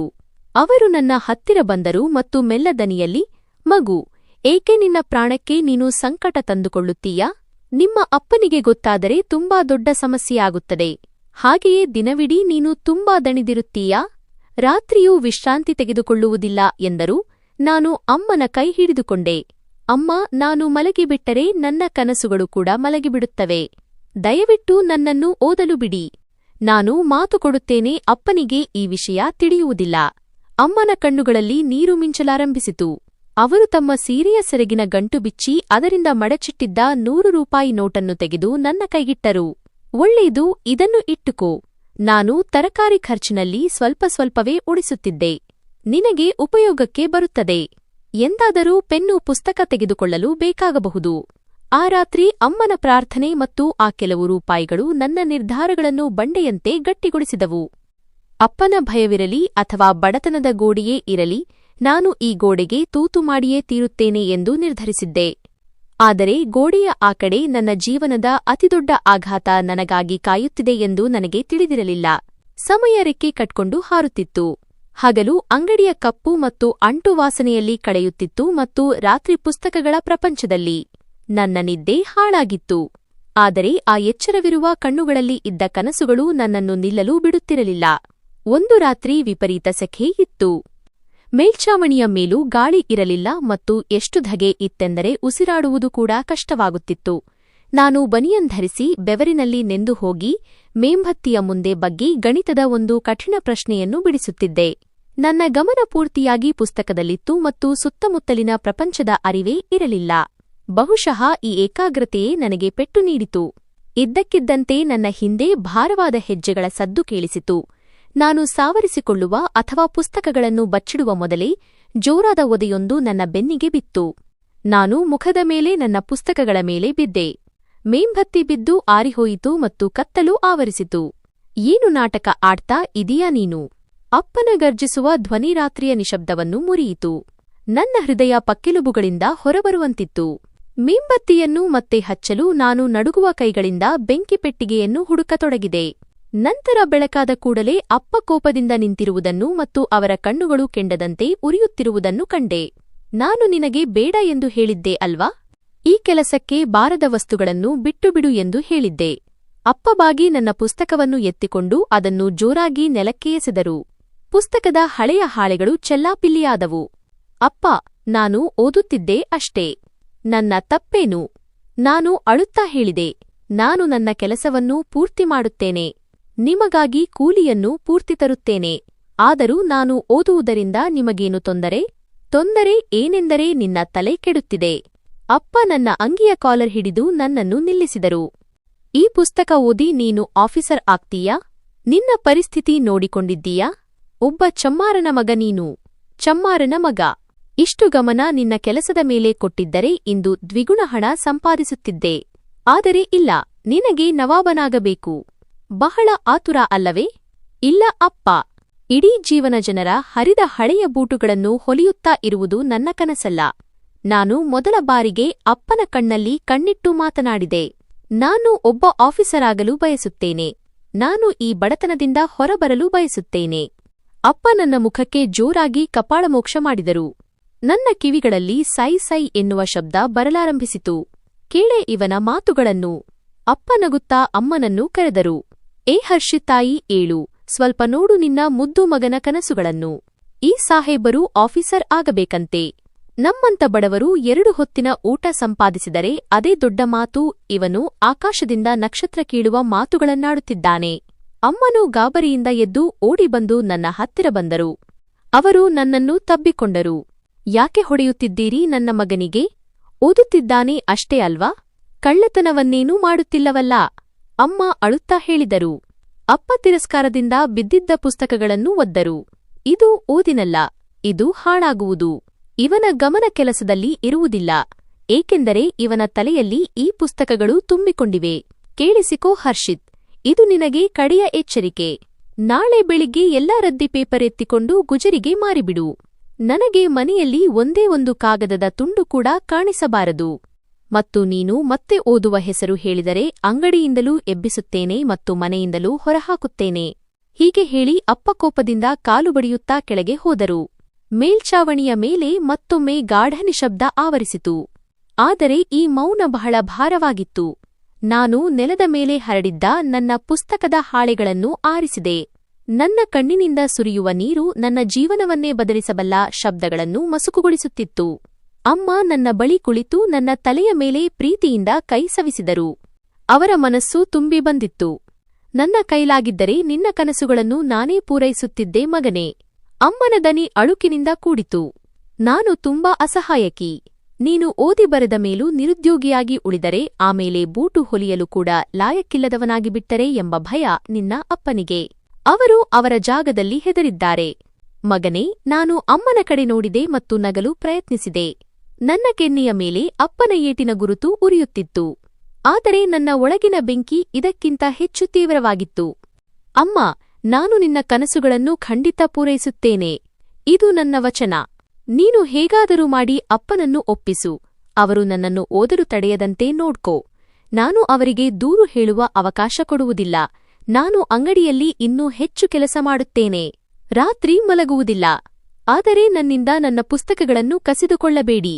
ಅಮ್ಮ ನನ್ನನ್ನು ಎದೆಗಪ್ಪಿಕೊಂಡರು. ನಿನ್ನ ಅಪ್ಪನ ಕೆಲಸವೇ ಮಾತನಾಡುವುದು. ಅವರು ಮಾತನಾಡಲಿ ಬಿಡು. ನೀನು ಓದುತ್ತಿರು. ದೇವರು ನಿನಗೆ ಒಳ್ಳೆಯದು ಮಾಡುತ್ತಾನೆ. ನಾನು ಅವರನ್ನು ನಿಭಾಯಿಸುತ್ತೇನೆ. ನೀನು ಮಾತ್ರ ನಿನ್ನ ಪುಸ್ತಕಗಳನ್ನು ಮಾರಬೇಡ. ಅಮ್ಮನ ಈ ಮಾತುಗಳು ನನ್ನ ಮುರಿದುಹೋದ ಧೈರ್ಯವನ್ನು ಮತ್ತೆ ಜೋಡಿಸಿದವು. ಆ ರಾತ್ರಿ ನಾನು ಮಲಗಲಿಲ್ಲ. ಬೆಳಗಾಗುವುದನ್ನೇ ಕಾಯುತ್ತಿದ್ದೆ. ನಾನು ಅಪ್ಪನ ಮುಂದೆ ಎಂದಿಗೂ ಓದುವುದಿಲ್ಲ ಎಂದು ನಿರ್ಧರಿಸಿದ್ದೆ. ಆದರೆ ನಾನು ಓದುವುದನ್ನು ಬಿಡುವುದಿಲ್ಲ. ಮರುದಿನ ನಾನು ನನ್ನ ಪುಸ್ತಕಗಳನ್ನು ಚೀಲದಿಂದ ತೆಗೆದು ಅಂಗಡಿಗೆ ತೆಗೆದುಕೊಂಡು ಹೋಗಲು ನಿರ್ಧರಿಸಿದೆ. ಅಂಗಡಿಯ ಮೇಲ್ಛಾವಣಿಯಲ್ಲಿ ಹಳೆಯ ಮರದ ಪೆಟ್ಟಿಗೆಯೊಂದು ಬಿದ್ದಿತ್ತು. ಅಲ್ಲಿ ಬೇಡದ ಚರ್ಮಗಳನ್ನು ಇಡಲಾಗಿತ್ತು. ಆ ಜಾಗ ನನ್ನ ಪುಸ್ತಕಗಳಿಗೆ ಸರಿಯಾಗಬಹುದು ಎಂದು ನಾನು ಅಂದುಕೊಂಡೆ. ಬೆಳಿಗ್ಗೆ ನಾನು ಚೀಲವನ್ನು ಹೆಗಲ ಮೇಲೆ ಹಾಕಿಕೊಂಡು ಹೊರಡುವಾಗ ಅಪ್ಪ ದುರಗುಟ್ಟಿ ನೋಡಿದರು. ಎಲ್ಲಿಗೆ ತಗೊಂಡು ಹೋಗ್ತಿದೀಯ ಈ ಕಸನ? ನಾನು ಕಲ್ಲೆದೆಯವನಾಗಿ ಸುಳ್ಳು ಹೇಳಿದೆ. ಗುಜರಿಯವನ ಬಳಿ ತೆಗೆದುಕೊಂಡು ಹೋಗುತ್ತಿದ್ದೇನೆ. ಅಪ್ಪ, ನೀವೇ ಹೇಳಿದ್ರಲ್ಲ ಇದನ್ನ ಮಾರಿಬಿಡು ಅಂತ, ಅದಕ್ಕೆ ಮಾರಲಿಕ್ಕೆ ಹೋಗ್ತಿದ್ದೀನಿ. ಅಪ್ಪನ ಮುಖದಲ್ಲಿ ಒಂದು ಹಠದ ನಗು ಬಂತು. ಭೇಷ್, ಈಗ ದಾರಿಗೆ ಬಂದೆ. ಹೋಗು, ಮಾರಿಬಿಡು. ಬರುವ ಹಣದಲ್ಲಿ ಮನೆಗೆ ತರಕಾರಿ ತೆಗೆದುಕೊಂಡು ಬಾ. ಆಫೀಸರ್ ಆಗುವ ಹುಚ್ಚು ಬಿಟ್ಟರೆ ರೊಟ್ಟಿ ಸಂಪಾದಿಸುವುದನ್ನು ಕಲಿಯುತ್ತೀಯ. ನಾನು ಭಾರವಾದ ಹೆಜ್ಜೆಗಳಿಂದ ಮನೆಯಿಂದ ಹೊರಟೆ. ನನ್ನ ಅಪ್ಪನಿಗೆ ನಾನು ಸುಳ್ಳು ಹೇಳುತ್ತಿದ್ದೇನೆ ಎಂದು ನನ್ನ ಮನಸ್ಸು ಅಳುತ್ತಿತ್ತು. ಆದರೆ ಸತ್ಯ ಹೇಳಿದರೆ ನನ್ನ ಉತ್ತಮ ನಾಳೆ ಕೊಲೆಯಾಗುತ್ತಿತ್ತು. ನಾನು ಗುಜರಿ ಅಂಗಡಿಯ ಕಡೆ ಹೋಗುವ ಬದಲು ನೇರವಾಗಿ ರವಿ ಸಾಹೇಬರ ಅಂಗಡಿಯ ಕಡೆ ತಿರುಗಿದೆ. ದಾರಿಯಲ್ಲಿ ಜನ ನನ್ನನ್ನು ವಿಚಿತ್ರವಾಗಿ ನೋಡುತ್ತಿದ್ದರು. ಬಹುಶಃ ರಾತ್ರಿಯ ಗಲಾಟೆ ಮತ್ತು ಅಪ್ಪನ ಕಿರುಚಾಟವನ್ನು ಓಣಿಯವರು ಕೇಳಿಸಿಕೊಂಡಿರಬೇಕು.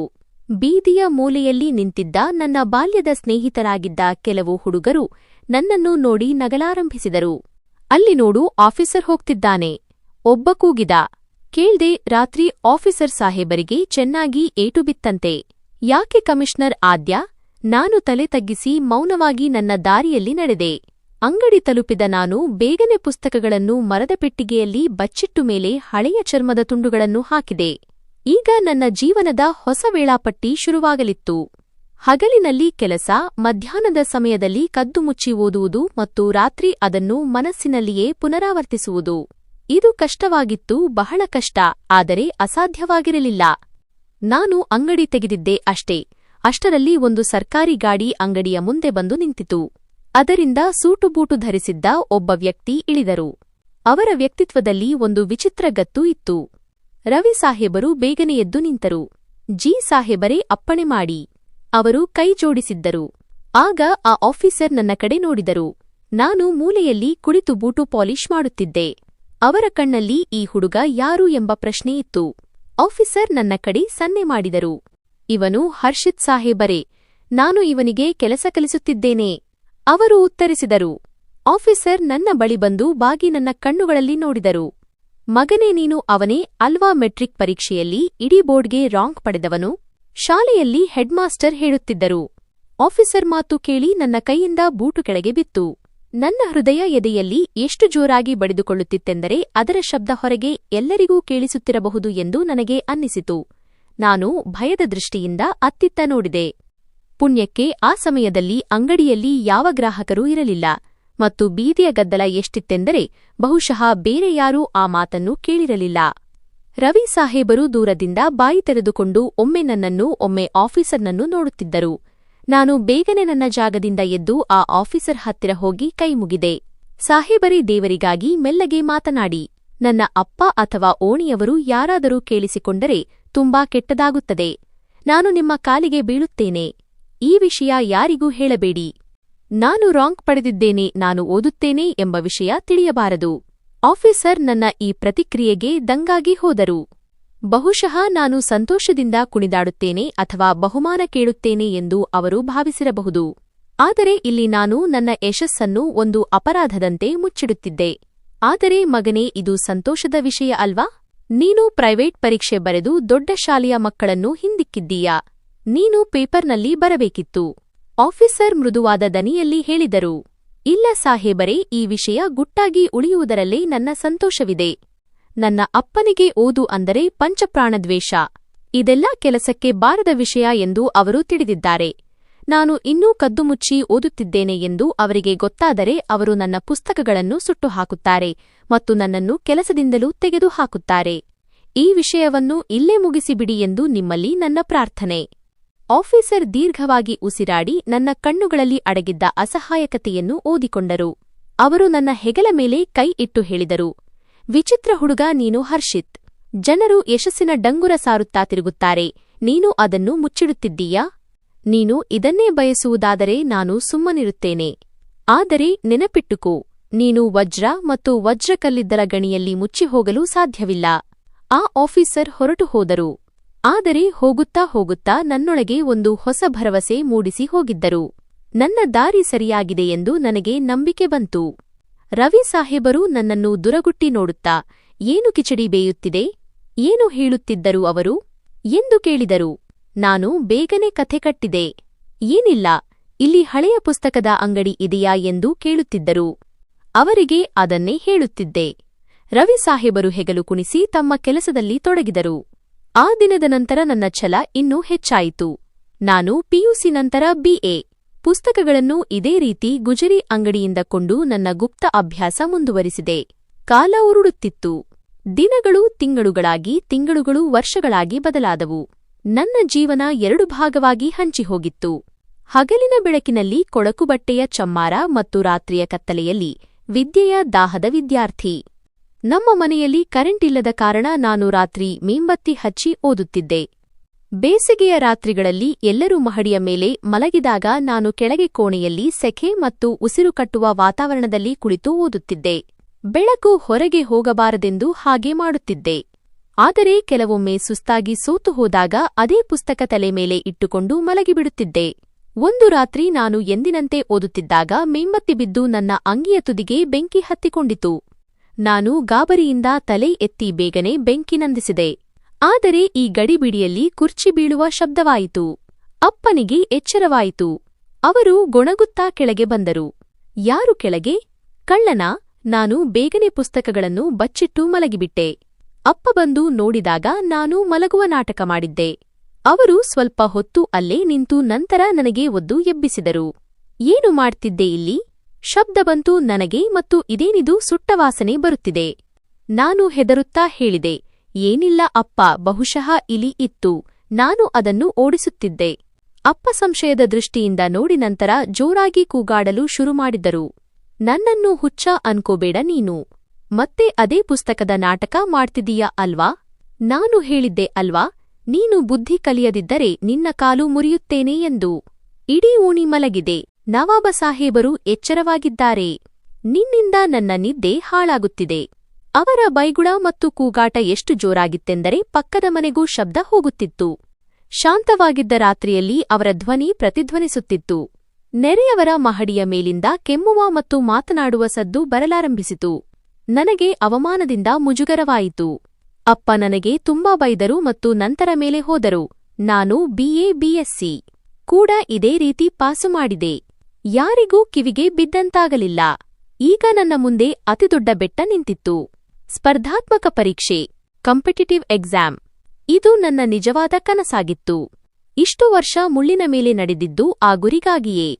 ಆದರೆ ಅದಕ್ಕೆ ಪುಸ್ತಕಗಳು ದುಬಾರಿಯಾಗಿದ್ದವು ಮತ್ತು ಪರೀಕ್ಷೆಯ ಫೀಸ್ ಕೂಡ ನನ್ನ ಕೈಮೀರಿತ್ತು. ನಾನು ರವಿ ಸಾಹೇಬರ ಬಳಿ ಮಾತನಾಡಿದೆ. ನಾನು ಮಧ್ಯಾಹ್ನ ಊಟ ಮಾಡುವುದಿಲ್ಲ. ನನಗೆ ಅದರ ಬದಲಿಗೆ ಹಣ ಕೊಡಿ. ರವಿ ಸಾಹೇಬರು ಆಶ್ಚರ್ಯದಿಂದ ಕೇಳಿದರು, ನಿನಗೆ ಹಸಿವಾಗುವುದಿಲ್ಲವೇ? ಆಗ ನಾನು ನನ್ನ ಹೊಟ್ಟೆ ಕೆಟ್ಟಿದೆ, ಡಾಕ್ಟರ್ ಪಥ್ಯ ಮಾಡಲು ಹೇಳಿದ್ದಾರೆ ಎಂದು ಸುಳ್ಳು ಹೇಳುತ್ತಿದ್ದೆ. ಹೀಗೆ ನಾನು ಪ್ರತಿದಿನ ಮಧ್ಯಾಹ್ನದ ಊಟ ಬಿಡುತ್ತಿದ್ದೆ. ಎಲ್ಲರೂ ಊಟ ಮಾಡುತ್ತಿರುವಾಗ ನಾನು ನೀರು ಕುಡಿದು ಹೊಟ್ಟೆಯ ಬೆಂಕಿ ಆರಿಸಿಕೊಳ್ಳುತ್ತಿದ್ದೆ. ಅಂಗಡಿಯ ಹಿಂಭಾಗದಲ್ಲಿ ಕುಳಿತು ರದ್ದಿ ಕಾಗದದ ಮೇಲೆ ನೋಟ್ಸ್ ಮಾಡುತ್ತಿದ್ದೆ. ಹಸಿವಿನಿಂದ ತಲೆ ತಿರುಗುತ್ತಿತ್ತು, ಕಣ್ಣ ಮುಂದೆ ಕತ್ತಲೆ ಆವರಿಸುತ್ತಿತ್ತು. ಆದರೆ ನನಗೆ ಅಪ್ಪನ ಚುಚ್ಚುಮಾತುಗಳು ಮತ್ತು ಓಣಿಯವರ ನಗು ನೆನಪಾಗಿ ನನ್ನ ಛಲ ಇನ್ನೂ ಹೆಚ್ಚಾಗುತ್ತಿತ್ತು. ನಾನು 1 ರೂಪಾಯಿ ಕೂಡಿಸಿದೆ. ನನ್ನ ಹಸಿವನ್ನು ಕೊಂದು ನಾನು ಪರೀಕ್ಷೆಯ ಫೀಸ್ ಮತ್ತು ಕೆಲವು ಅಗತ್ಯ ಪುಸ್ತಕಗಳ ಏರ್ಪಾಡು ಮಾಡಿದೆ. ಮನೆಯಲ್ಲಿ ಯಾರಿಗೂ ಗೊತ್ತಿರಲಿಲ್ಲ ನಾನು ಏನು ಮಾಡುತ್ತಿದ್ದೇನೆ ಎಂದು. ಅಮ್ಮ ಆಗಾಗ ನನ್ನ ನಿಶಕ್ತಿ ನೋಡಿ ಅಳುತ್ತಿದ್ದರು. ಆದರೆ ನಾನು ಇನ್ನೂ ಕೆಲವು ದಿನ ಅಷ್ಟೇ, ಆಮೇಲೆ ಎಲ್ಲ ಸರಿಯಾಗುತ್ತದೆ ಎಂದು ಸಮಾಧಾನ ಮಾಡುತ್ತಿದ್ದೆ.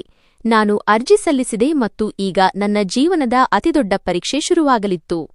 ಈಗ ಅತಿದೊಡ್ಡ ತಿರುವು ಏನೆಂದರೆ ಪರೀಕ್ಷೆಯ ದಿನಗಳಲ್ಲಿ ಅಂಗಡಿಯಿಂದ ರಜೆ ಹೇಗೆ ಪಡೆಯುವುದು ಮತ್ತು ಅಪ್ಪನನ್ನು ಹೇಗೆ ಕತ್ತಲಲ್ಲಿ ಇಡುವುದು ಎಂಬುದೇ ಆಗಿತ್ತು. ಪರೀಕ್ಷೆ ಸತತವಾಗಿ ಹಲವು ದಿನ ನಡೆಯಲಿತ್ತು ಮತ್ತು ನಾನು ಅಷ್ಟು ದಿನ ಅಂಗಡಿಗೆ ಹೋಗದಿದ್ದರೆ ರವಿ ಸಾಹೇಬರು ಅಪ್ಪನಿಗೆ ದೂರು ಕೊಡುತ್ತಿದ್ದರು. ನನ್ನ ಪ್ರಾಣವನ್ನು ಉಳಿಸುವಂತಹ ಸುಳ್ಳೊಂದನ್ನು ನಾನು ಹೇಳಬೇಕಿತ್ತು. ಮಾರನೇ ಬೆಳಿಗ್ಗೆ ನಾನು ಅಂಗಡಿಗೆ ತಲುಪಿದಾಗ ನನ್ನ ಹೃದಯ ಜೋರಾಗಿ ಬಡಿದುಕೊಳ್ಳುತ್ತಿತ್ತು. ರವಿ ಸಾಹೇಬರು ಬೂಟು ಹೊಲಿಯುತ್ತಿದ್ದರು. ನಾನು ಧೈರ್ಯ ಮಾಡಿ ಅವರ ಬಳಿ ಹೋಗಿ ಕುಳಿತೆ. ನಾನು ನಿಮ್ಮ ಹತ್ತಿರ ಒಂದು ವಿಷಯ ಮಾತನಾಡಬೇಕಿತ್ತು.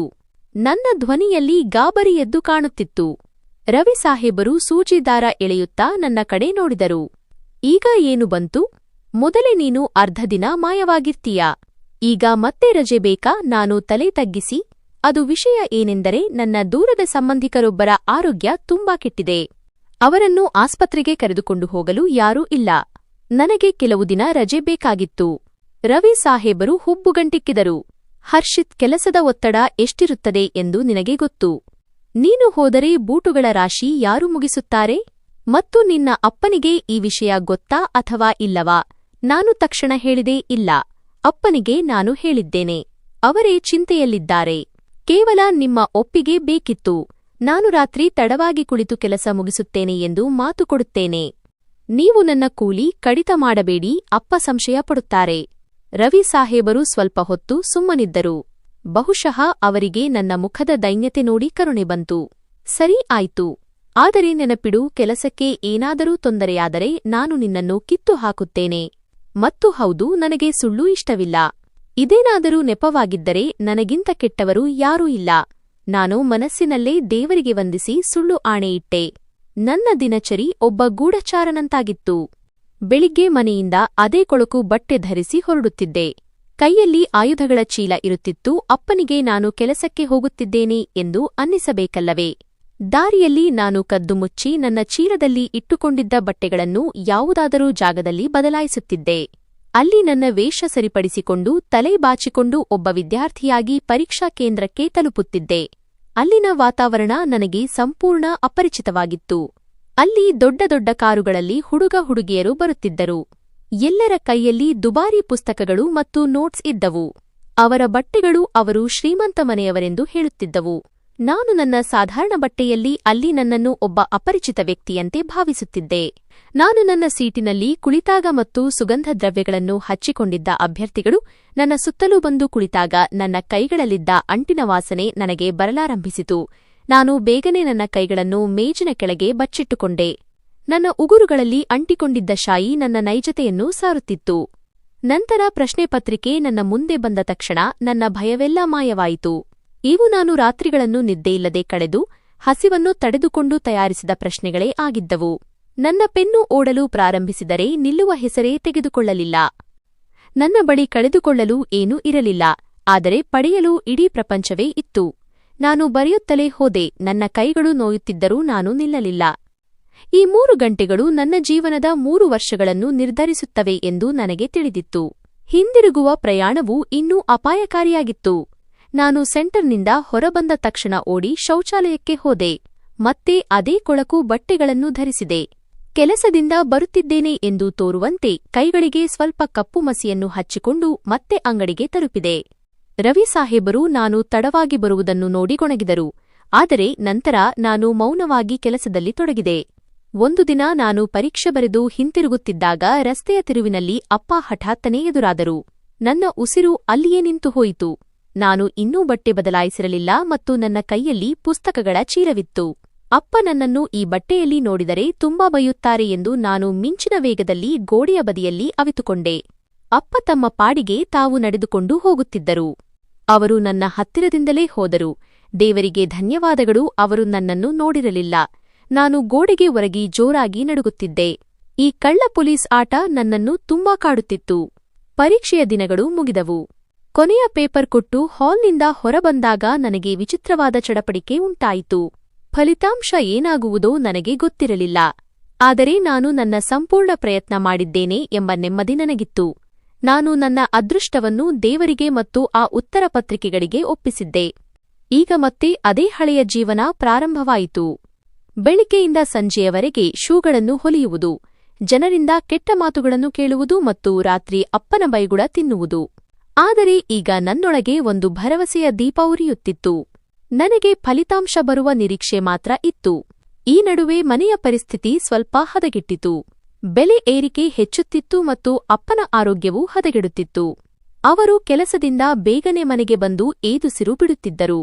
ಒಂದು ದಿನ ನಾನು ಅಂಗಡಿಯಿಂದ ಮನೆಗೆ ಬಂದಾಗ ಅಪ್ಪ ಮಂಚದ ಮೇಲೆ ಮಲಗಿದ್ದರು. ಅವರು ನನ್ನನ್ನು ಹತ್ತಿರ ಕರೆದು, ಹರ್ಷಿತ್, ಇಲ್ಲಿ ಕುಳಿತುಕೋ ಎಂದರು. ಅಪ್ಪನ ದನಿ ಕ್ಷೀಣವಾಗಿತ್ತು. ನಾನು ಭಯಪಡುತ್ತಲೇ ಅವರ ಕಾರಿನ ಹತ್ತಿರ ಕುಳಿತೆ. ಮಗನೇ, ಈಗ ನನಗೆ ವಯಸ್ಸಾಗುತ್ತಿದೆ. ನನ್ನಿಂದ ಈಗ ಇಷ್ಟು ಕಷ್ಟಪಡಲು ಆಗುವುದಿಲ್ಲ. ನಿನ್ನ ತಂಗಿಯ ಮದುವೆಯ ಚಿಂತೆಯೂ ನನ್ನನ್ನು ತಿನ್ನುತ್ತಿದೆ. ಅಪ್ಪ ನನ್ನ ಕಡೆಗೆ ಭರವಸೆಯ ಕಣ್ಣುಗಳಿಂದ ನೋಡಿದರು. ಈಗ ನೀನೇ ಈ ಮನೆಯ ಹೊರೆಯನ್ನು ಹೊರಬೇಕು. ನೀನು ಕೆಲಸದಲ್ಲಿ ಮನಸ್ಸು ಕೊಡು. ರವಿ ಸಾಹೇಬರು ಹೇಳುತ್ತಿದ್ದರು, ನೀನು ಕೆಲಸಗಳ್ಳನಾಗಿದ್ದೀಯಾ ಎಂದು.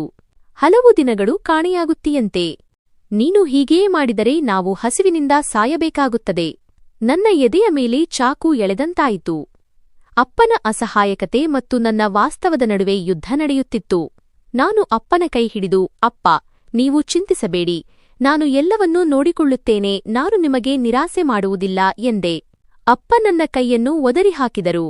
ಮಾತಿನಿಂದ ಹೊಟ್ಟೆ ತುಂಬುವುದಿಲ್ಲ ಹರ್ಷಿತ್, ಮಾಡಿ ತೋರಿಸು. ಆ ಪುಸ್ತಕಗಳ ವ್ಯಾಮೋಹದಲ್ಲಿ ನೀನು ನಿನ್ನ ಜೀವನ ಹಾಳು ಮಾಡಿಕೊಳ್ಳುತ್ತೀಯೋ ಎಂಬ ಭಯ ನನಗಿದೆ. ನೆನಪಿಟ್ಟುಕೋ, ನೀನು ನನಗೆ ಮೋಸ ಮಾಡಿದರೆ ನಾನು ನಿನ್ನನ್ನು ಎಂದಿಗೂ ಕ್ಷಮಿಸುವುದಿಲ್ಲ. ಅಪ್ಪನ ಮಾತುಗಳು ಕರಗಿದ ಸೀಸದಂತೆ ನನ್ನ ಕಿವಿಗೆ ಇಳಿಯುತ್ತಿದ್ದವು. ನಾನು ಅವರಿಗೆ ಮೋಸ ಮಾಡಿದ್ದೇ ನಿಜ. ನಾನು ಅವರಲ್ಲಿ ಸುಳ್ಳು ಹೇಳಿದ್ದೆ. ಆದರೆ ಇದೆಲ್ಲವನ್ನೂ ನಾನು ಅವರ ಒಳಿತಿಗಾಗಿಯೇ ಮಾಡುತ್ತಿದ್ದೆ. ಆದರೆ ನಾನು ಫೇಲ್ ಆದರೆ ಈ ಆಲೋಚನೆ ನನ್ನನ್ನು ಒಳಗಿನಿಂದಲೇ ಟೊಳ್ಳು ಮಾಡುತ್ತಿತ್ತು. ನಾನು ಸೋತರೆ ನಿಜವಾಗಿಯೂ ಅಪ್ಪನ ಅಪರಾಧಿಯಾಗುತ್ತೇನೆ. ಫಲಿತಾಂಶ ಬರಲು ಇನ್ನೂ ಸ್ವಲ್ಪ ಸಮಯವಿತ್ತು. ಆದರೆ ಕಾಯುವ ಸಮಯ ಪರೀಕ್ಷೆಗಿಂತ ಕಠಿಣವಾಗಿತ್ತು.